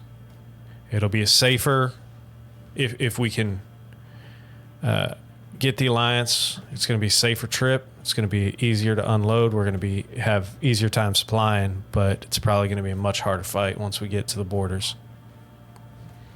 I have a question. Yeah. How was it relayed to us that the generals were spread out? Because I remember at one point they told us, like, this had been seen north and this one west or whatever. Yeah. Get to that in just 1 second. As Rain kind of continues, like, there is a third option that I can think of. I don't know if y'all are going to like it, but All ears. what do y'all think about a trip back home? The Lottery. the westernmost city with the easternmost city right across the ocean. It was the port. It's a port city. It was built as a military camp, or it was not built. It was built as a fucking naval, like, shipping. Well, But it was my question is because I know one of them was there. It was refurbished as a military training camp. Y'all went through training there. They already have the infrastructure built. I mean, some shit's probably destroyed at this point, but it's easier to rebuild shit like that than trying to start shit from scratch. But so to answer your question, and then oh shit, it's already 10:30. We should take our break soon. We were supposed to do that like half an hour ago. I got sidetracked by that raid. I didn't want to leave right after the raid. To answer your question, what you heard, and you have to take it with a huge grain of salt because all information and all intel is very, very sketchy at best. But the last you heard, there was the Efreet, I believe, was in Torchiv. Sergei was lording over Rockrialt, which was still technically almost built as a prison colony at this point because of the fact that they have amassed forces outside of the wall and are not letting anyone leave. Escape from Rockrialt. Escape from Rockrialt, exactly. The Rock. There is a demon who seems to be somewhere. I think the demon was in the depths of Kvachliev, because of course they are, and the Dark Water was at Castellatri. Oh, Where was Dark the Water Efreet? was the one in Castellatri. The Efreet was at Torchiv. And with that knowledge, give us like 10 minutes. We're going to take a real quick break, and we will be right back. So, be right back, guys.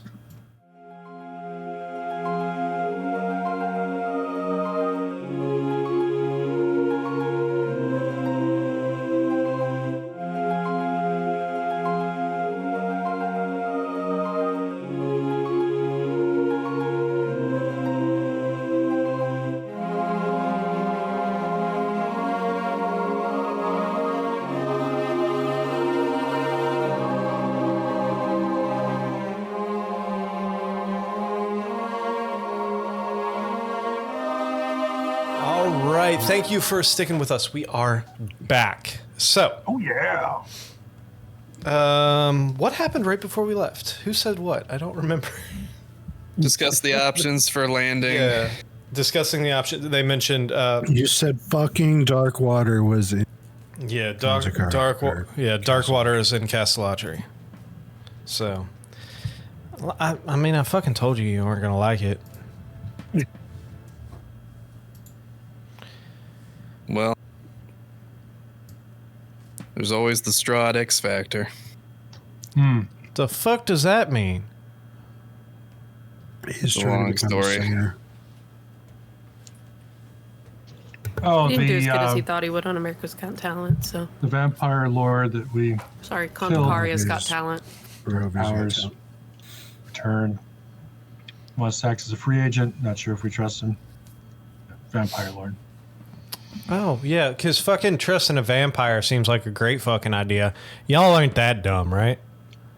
I'm not. Well, he wanted us to attack Blackwater first. If we're How does going that to make you attack, feel?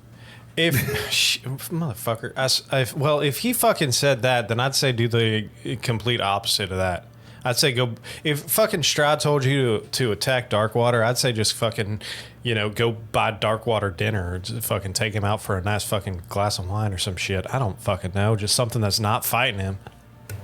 I'm not saying I trust Strahd in any way, shape, or form as far as I could throw the Jarl, which isn't far. But my point is, I don't trust him.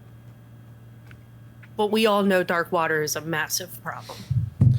I mean, I will say, it would be much easier to defeat Darkwater if we had an army with us. To which Mehrunes kind of leans forward a little. It's like, explain to me what this Darkwater is. so you remember my description of mind flayers? Vividly, thank you. I don't think I'll ever sleep again. Oh, let me make sure that you never sleep again. Imagine a dragon infected in the same way. I'm sorry, a dragon? You said a dragon. Yes. Yes, a dragon. A dragon. Azara steps forward, and you see the shimmer of light across her platinum armor. I'm going to ask you a question, and I need a very precise and truthful answer. What color was this dragon? The color of night. She kind of stands up, lets out a deep sigh, and kind of... I know. He has...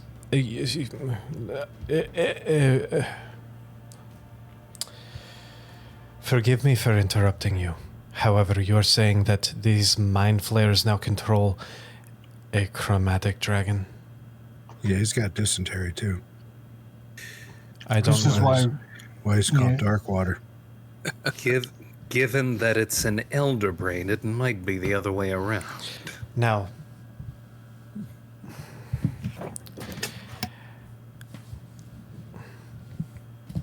it is my clan's mission, our one purpose in this world, to eliminate the threats to Bahamut. Bahamut, the god of the metallic dragons, sworn enemy to Tiamat.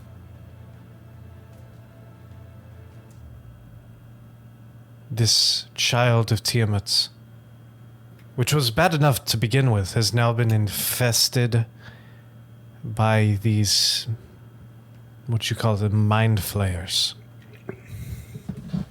It gets worse. Oh, fucking fantastic. I was hoping you were going to say that.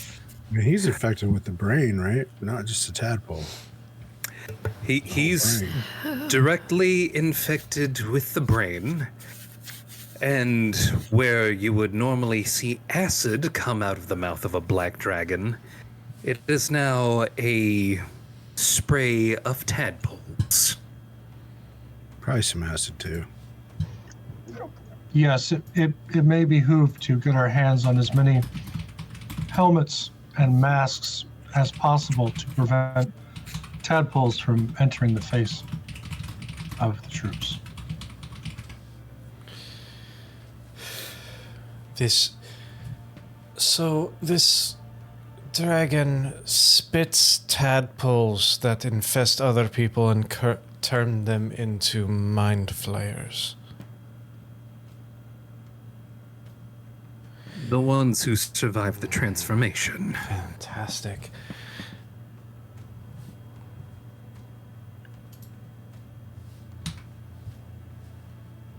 As we said, this is a threat to all the realms, all the nations, all the continents.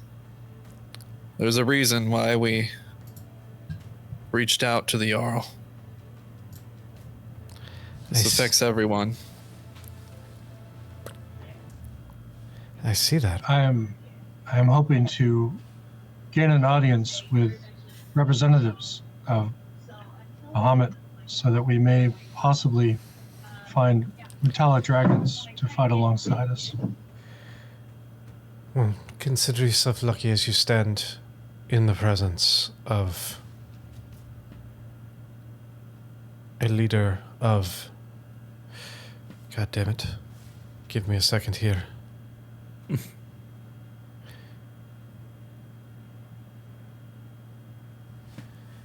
You stand...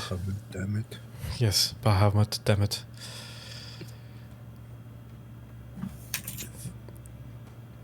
You stand in the presence of the leader of the Ember Guard. I am honored. Do you even know what that is? You just representatives of... Yes. I roll religion now. No, let me... We are not only one of the special forces of our nation, we are the highest ranking paladins of Bahamut.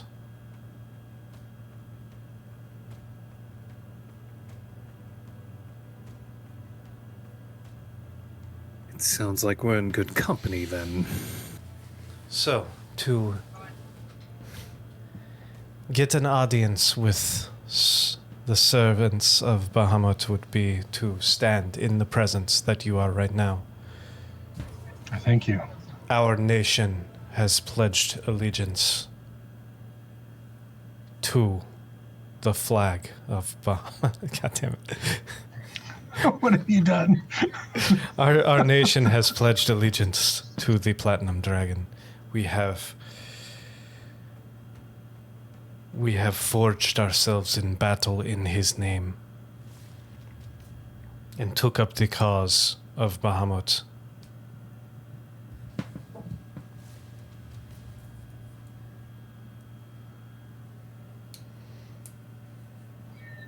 If I may, you mentioned you were opposed to Tiamat. Did you not? Yes, Tiamat is the sworn enemy of Bahamut. Well, one of our allies in the Feywild happened to mention a great battle they had with Tiamat. From the context, it sounded like it may have been 100 years or so ago. I will. As you say this, all 5 of the fire genasi look directly at you. They all turn and stare.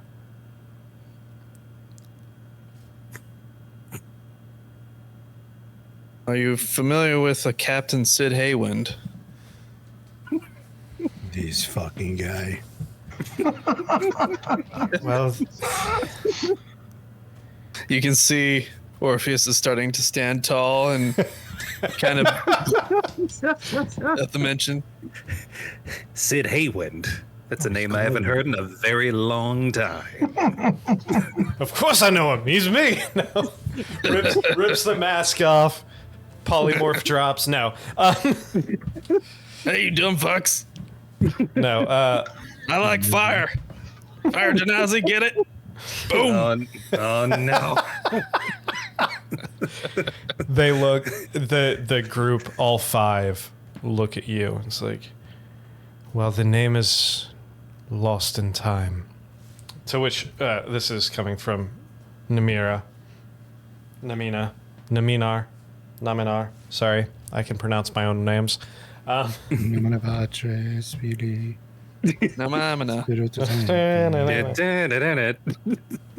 Naminar looks up and is like, well, the name has been lost in time. The battle is one of legend on not only this side of the planet, but specifically to the followers of Bahamut. It was said that he blessed that ship that day to crash and defeat the aspect of Tiamat in what can only be described as a glorious explosion above the clouds. Did he describe it to That sounds you? about right. It sounds see, like he described it to you. Orpheus is clearly blushing now. Baramash stands forward and Blushing. Baramash stands forward and says, the legend is said on our side that this ship of a ragtag group of soldiers, pirates, whatever they were, depending on the story you hear, was traveling and escorting some noble of some sort that Tiamat, after multiple failed attempts, decided to send their aspect to take. And through the sheer divine will and interference of Bahamut, who blazed a fireball across the sky. Definitely was not human trafficking. Definitely. The story might have changed a the- little bit over the years. In the distance, a seagull can be heard. The blaze was seen for miles around as Tiamat was smote. The aspect of Tiamat was smote into the mountainside. Well, that certainly sounds consistent with what the captain told us. He You have met. said it was his single greatest artistic achievement. You In have. so many words. You have met this captain. He's kind of our chauffeur. He's still alive. As we mentioned, we were lost in the Feywild, taking out another set of generals, but time was altered there, and we encountered a privateer ship, if you will, and their crew, led by Captain Sid. Quite an impressive figure, if I may say so. Go and But change your- anyway, that's beside the point. They were critical in helping us defeat that general and transporting us throughout the Feywild without, quite frankly, staying there too long. Who knows what would have happened if we had to travel on foot that whole time. He facilitated our return to this plane so that we could continue our battle. And he and his crew went off temporarily to see if they could find their home city. Mayroon kind of looks, kind of furrows their brow a little bit. This legend has been passed down. I believe it started in the Air Genasi, and as they stated, one of their own was on this ship. But they exaggerate. It has Yeah, changed. We met one. You met one of the... Erjanasi, yes. Orpheus kind of stares at Arnon. Don't you do it. He's a windy guy. Then the legends are true. Ladies and yes. gentlemen, if you could watch our mini-series Precious Cargo for the actual legend. It's amazing. YouTube.com/@ much those natural so ones. Search for Precious Cargo. It's fantastic. So good. There is a playlist on YouTube for those natural one shots. Exactly. We do plan on regrouping with the captain and his glorious living ship. Mayroon kind of looks over and is like, so you are already aligned with legends. Oh, hey, I've got these. And I'll pull the 2 shrunken heads off my belt. The 2 little dragonborn heads. And just kind of shake them. I wish you'd done that with the pit fiend we killed. Naminar kind of looks over. It's like, kind of reaches a hand out. May I? Yeah, here. Wait, have you been I keeping want 'em those back. heads that whole time? Yeah. You don't want to one's see the been fairy. Kind of Keeping them fresh. place their hand on. Gentle repose. They've been on my sword hilt and belt the whole time. Fresh The is whole not time. the word. That's Yeah, not the like word when- I'd use. Kind of places a hand on one of the shrunken heads, and you see they close their eyes. As they open them, flames as their eyes glow a bright, burning white. Almost these yellowish orange flames kind of trickle out of the corners of their eyes. Then, after a second, they pull their hand back, blink, and their normal reddish eyes return. These are servants of Tiamat. This is the hand of Tiamat. Those are the 2 that I kept. We killed all 5 of them. You destroyed the hand of Tiamat. Yeah. Yes, A yes, while we ago. do. Not as long as it's been for you all. Baramash kind of looks around, crosses his arms, strokes the long red beard again. He's like, well, these people have not only convinced our kin to fight with them, they have defeated sworn servants of Tiamat, It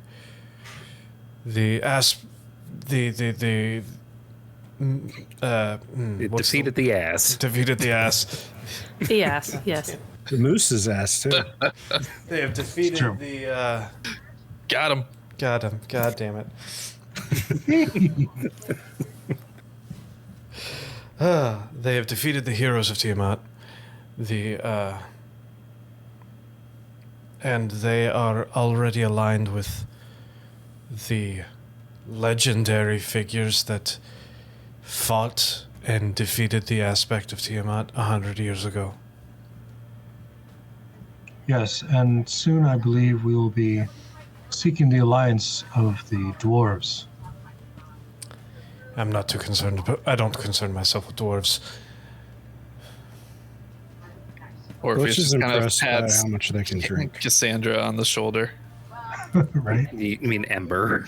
Ember. Oh, I'm sorry. I'm sure Ember would pipe up and say something like the word rude. Yeah. Rude.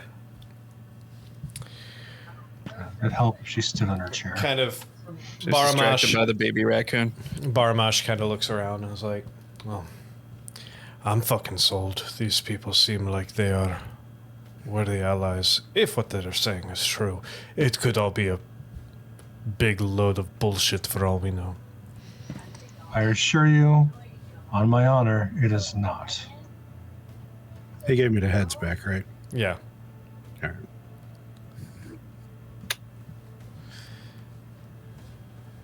To which,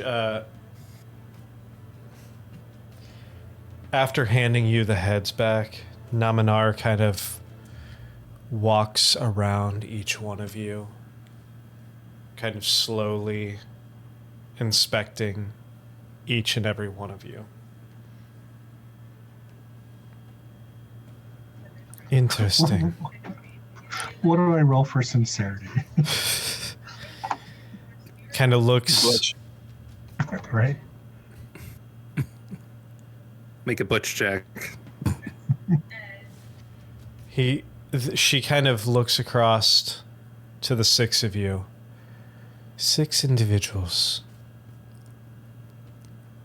4 of you.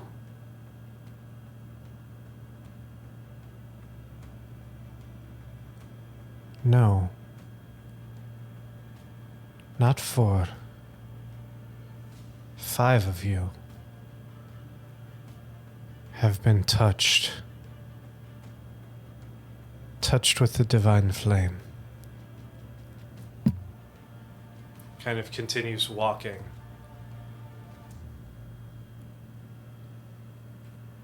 Looking at each one of you, kind of walking around Arnon, Butch, Ember, Gwen, Elric.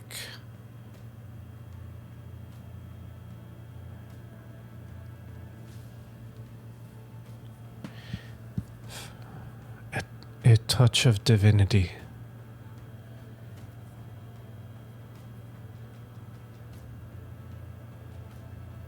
Pointing at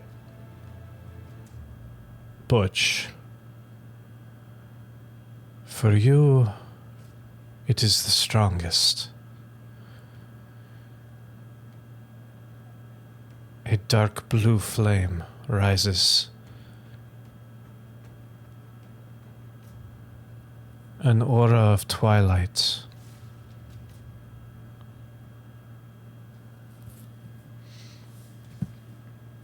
Kind of continues next to Ember, followed closely by this one. green. Nature, but tinged metallic.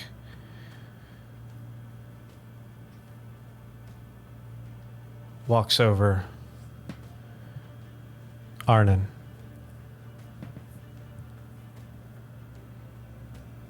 While you have not fully committed yet, death radiates from you. Black flame. Continuing to walk past Gwen. Something new. I don't know if you are aware of it yet.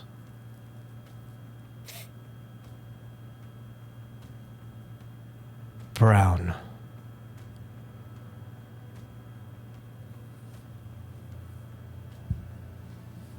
Walks over to Elric. Something old. Something you have tried to forget. Something you have desperately tried to let go. White.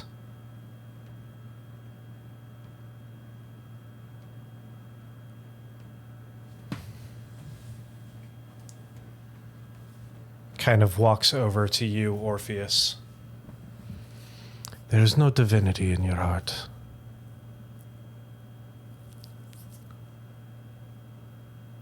There is no flame in your aura. You say that you fight devils and demons. You say that you fight aberrations, abominations. How do you plan on succeeding if there is no divinity behind you?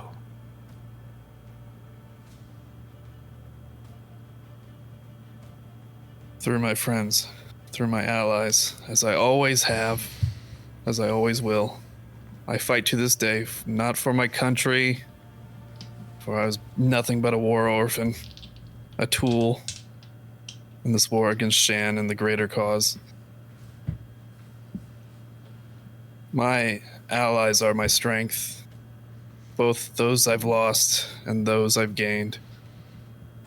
They empower me beyond any divine instruction, beyond any divine manipulation or cause. It may be petty, it may be the view of a short-lived mortal, but that's how I see things. Your resolute is strong, however, to face these demons and devils and other planar entities. You are going to need more than your muscles and more than your sword. Perhaps there is something more.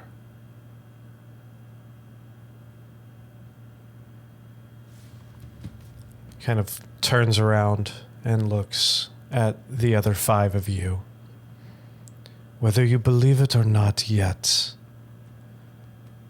I feel you have all been selected as champions. Champions to fight this force and to lead these forces against an ever-growing darkness.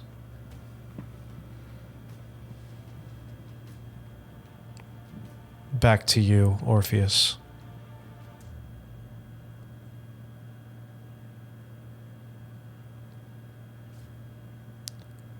It is not too late to find something to be the champion of. And as she takes a step towards you, you see reach down with her right hand, slowly reach out and grab your hand. Do you resist? No. grabs your hand and places it palm up in her left hand. Claps her right hand on top of yours. Folds your fingers over. And then pulls away.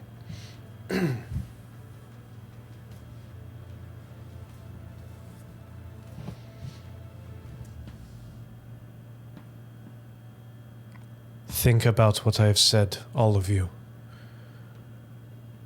For the task that is laid before you is like one that has never been seen on this planet.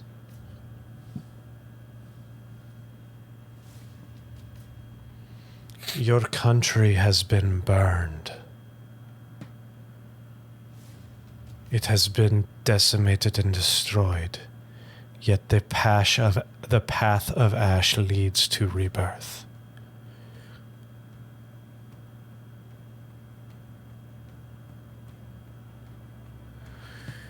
We will be in our camp. Sorry, switch to Mayroon, stepping up. We will be in our camp. You will find us in the center, underneath the statue of Bahamut. If you wish counsel, or if your general arrives and would like to speak directly, find us there. Thank you. Jarl Strider, it is always a pleasure. To which the Jarl stands again, kind of bows. Narshadaza, you grace us with your presence.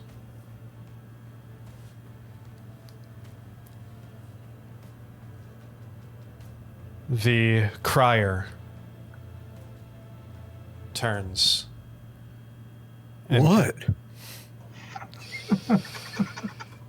Mayroon, Oh my God. the crier turns and faces the door, or kind of stands at a perpendicular to the door, kind of lowers their head slightly as Mayroon and Naminar walk out. Baramash stands for a second and looks over all of you. You all just might be worth fighting next to, after all. As they walk out. Azaraz looks over, looks at you, looks at each one of you individually. I really hope you all know what you're doing. We will follow Bahamut's choice. He points us in a direction. We are but the implement. Looks at you, Orpheus, for a second. You see kind of side-eye a little bit, like curiosity almost, as she turns and walks out of the room. Followed by, after she leaves, the crier, the squire, kind of turns and exits the room as well. And now you are left in there with the Janazi, with the water Janazi and Amisra.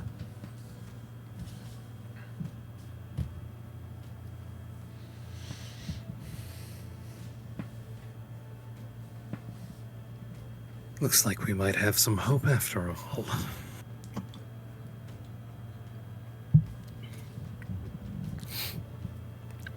Orpheus, you feel something heavy in your hand.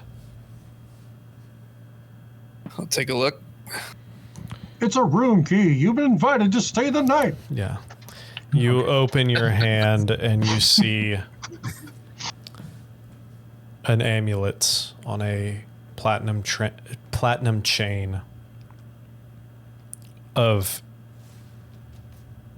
a dragon's head, a platinum dragon's head, facing left, the periphery side view of the dragon, its head facing to the left.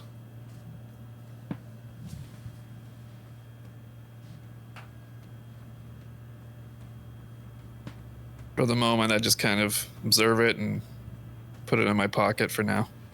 Fantastic.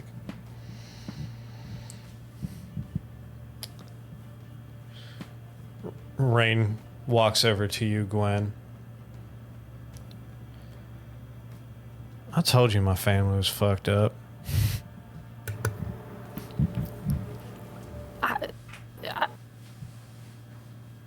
Are like, oh God. You're not, which is great. I mean, I need. if you I fucking need a say drink. so, but yeah, same. Like over 10. Y'all want I to go get a was drink? Amistra's like, decoding. yeah, that sounds fucking great. This is a lot. There's a lot going on, and I have anxiety. So yes, a drink would be fantastic.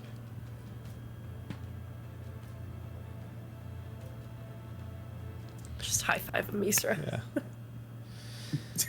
Elric, I'm glad you're back. I'm glad you're safe. Yeah, did you say Strahd was back? We'll talk about it over the drinks. It's fine. Yeah, it's a long story. Yeah. All of okay. these things are. Yeah, I'm gonna need a few drinks to kind of figure all of that out.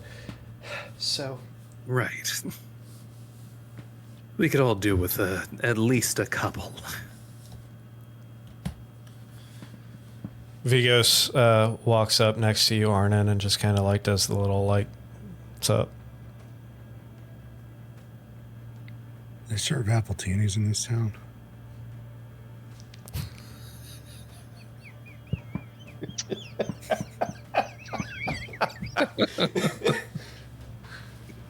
All of their apples are large. Yeah, we could probably find a few. There's one place that serves it makes them with extra apples. Oh, I like it when you can really taste the apples. What?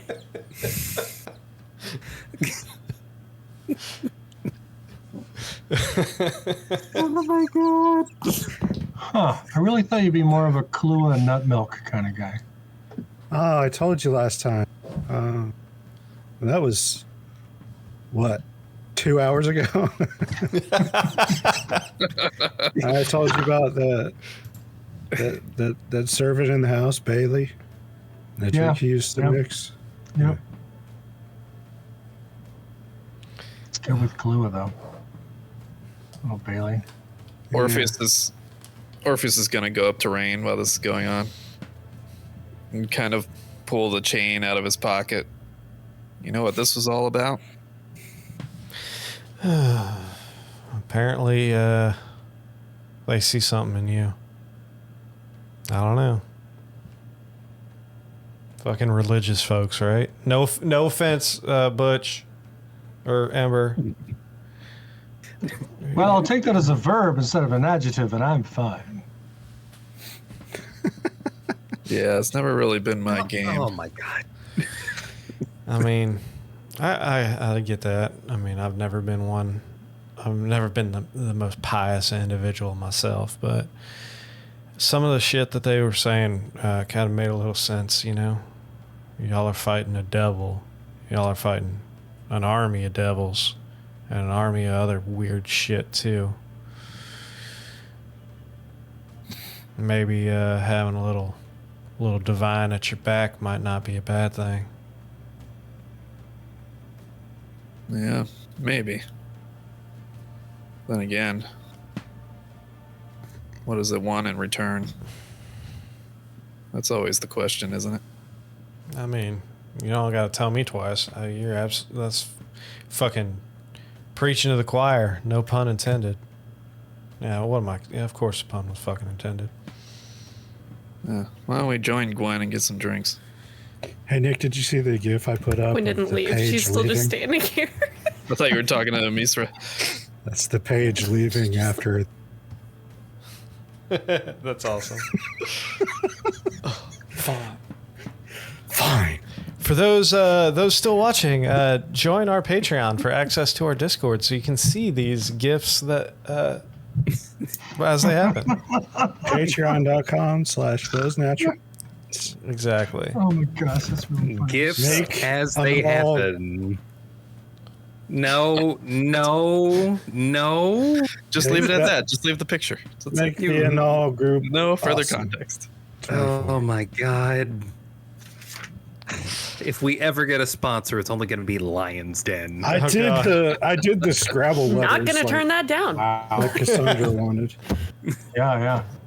All right. So Butch is gonna mention to Orpheus, I could tell you more about the Path of the Paladin. The what? The Path of the Paladin, holy warrior. It follows an oath. But I've always noticed they seem to carve their own way. They're very sure of things. I think you have to have a lot of confidence to be a paladin.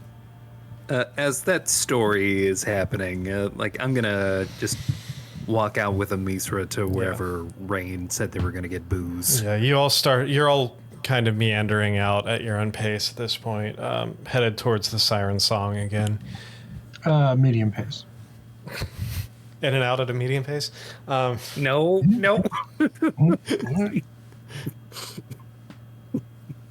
There are no shampoo bottles. Anyway. No! You went Somebody fucking me. See, he made the blatant one, and I made the subtle one. That's a switch. Yeah, Irony. isn't it? All right. You all make your way over to the siren song, and at this point in the day, I mean, let's see, you left Mesh in the morning. Oh fuck Time me. change. Yeah, time change. Is that 13 hours? 10 hours? Roughly. So, but it would be the other. No. Left mission. Yeah, it would be practically the night before, really. Headed for normal place. God, we're portal lagged. Please do not fuck with the date. Alright. Please. Ignore the We'll GIF say- I just posted. Be nice. I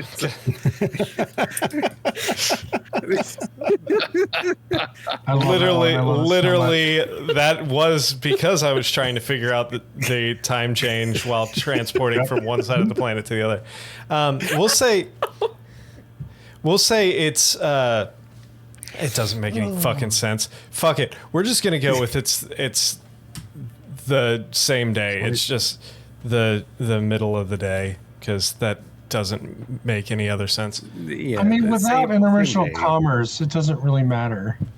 Yeah. No, I've gone cross-eyed. All right, so, yeah, it's about the middle of the day. You guys make your way to the siren song.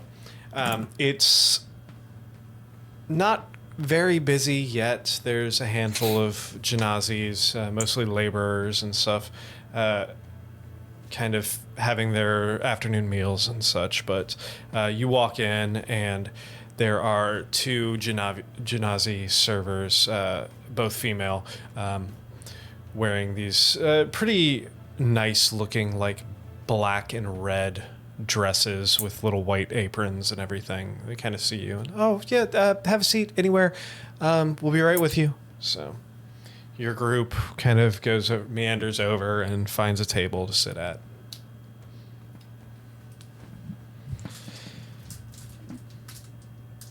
I'm gonna cast message or sending to Roxy just to let her know I'm here. Okay. Dear Roxy, it's Butch. I'm at the whatever the name of the pub is. Siren song. Miss you so much. Lots to say. Arnon painted Michelle.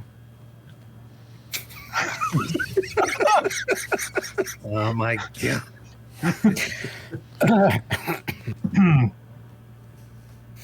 Yeah, I think that's a thing she has to see. I don't want to announce it. Is that the end, or is there anything else? Are you saying it out loud like you do, or are you doing it? Hold on. Let me see if I remember. I'm doing it out loud. It's already painted your shell. I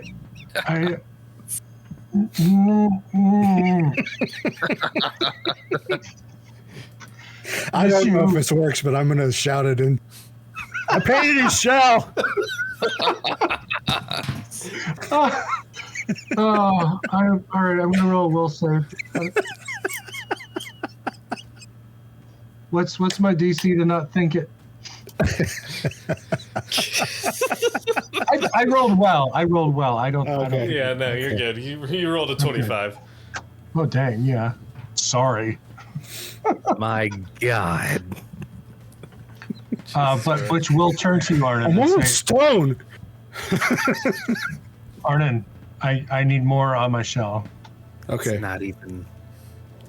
I mean, all you did was paint a truck and some balls under it. Nuts. Like nut milk. All right. How can you tell what I painted? Because you told me out loud in a mocking tone. Oh, I forgot about that. Butch insight on mocking tone. A minute. Thank you. A minute or a moment passes before you hear back in your head, Butch, it's Roxy. Thanks for your message. Roxy Cleopatra.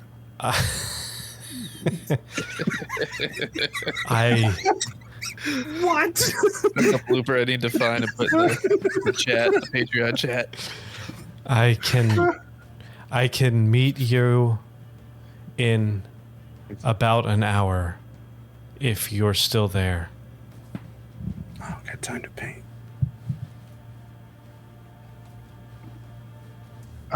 Guys, do we have any non-magical paints?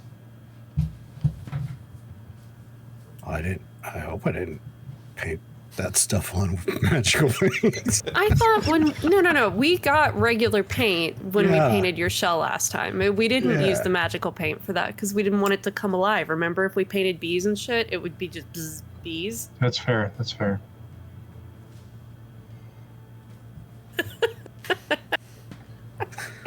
Oh no, I don't. Y'all need to join our Patreon, patreon.com/those natural ones. Get access to this fucking Discord chat because it's ridiculous. We're kind of going off in here. Oh, Elric, I swear. I can do things. I really can. Well, I think we've gone off the rails for the night. What? No. We're gonna get some meat sundaes and some beers. And we're gonna paint my shell, and I'm gonna look fabulous. Easy enough. Hell yeah. I'll paint some wings on him with Nice. gold filigree, like reminiscent of my angel's wings. Yeah. While Butch is giving you careful instructions on how to fill in each individual facet of his shell, you're just completely ignoring him. I'll put, Wings. I put a little mouse hiding under one. Nice. Oh, what is that? A performance roll? What is that to do art? Yeah, actually. performance. Because it's just let it happen. Arnon, please. Arnon, It's so performance pretty. roll. With your awesome charisma. Hell yeah, it's a 12. That's a 12. That's good enough. I mean, it's a little rudimentary. It's not It's like a perfect cave drawing. Yeah, but the idea is definitely there, and you can see what it is. It's sloppy. It's there's some random lines that go off and some paint smears, but it's definitely there, and it's clearly wings, and there's a little critter peeking out. Oh my gosh. Or For if the it's gonna podcast kind of listeners. sneak away to a quiet corner.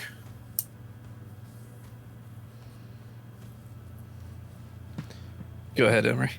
I was going to say for the podcast listeners, Arnon rolled a 14 on the die, for him it comes to a 12 total. Good roll. It's a good roll. Negative Sure do the math. 2 charisma. I'm a performer. I was happy with my 12.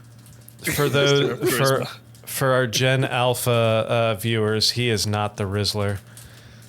The Rizzler. Oh, man. Oh my god. Yeah, El Riz for Arnon all day, every day. Fantastic. In his private corner, Orpheus is going to pull out his Captain Sid sending stone. Okay. Hey, Captain. Oh, no. Back in Palmedon, allied with Janazi. Fire Janazi. Worship Bahamut. And your battle with Tiamat is stuff of legend. Oh no. Battle in Contacaria soon. It's happening. Just a couple seconds go by before I fucking told you that was a great fucking battle.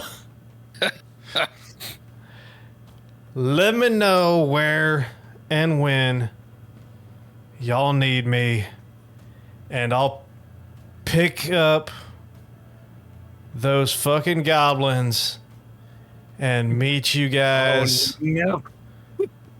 wherever you're staging Yes. the battle.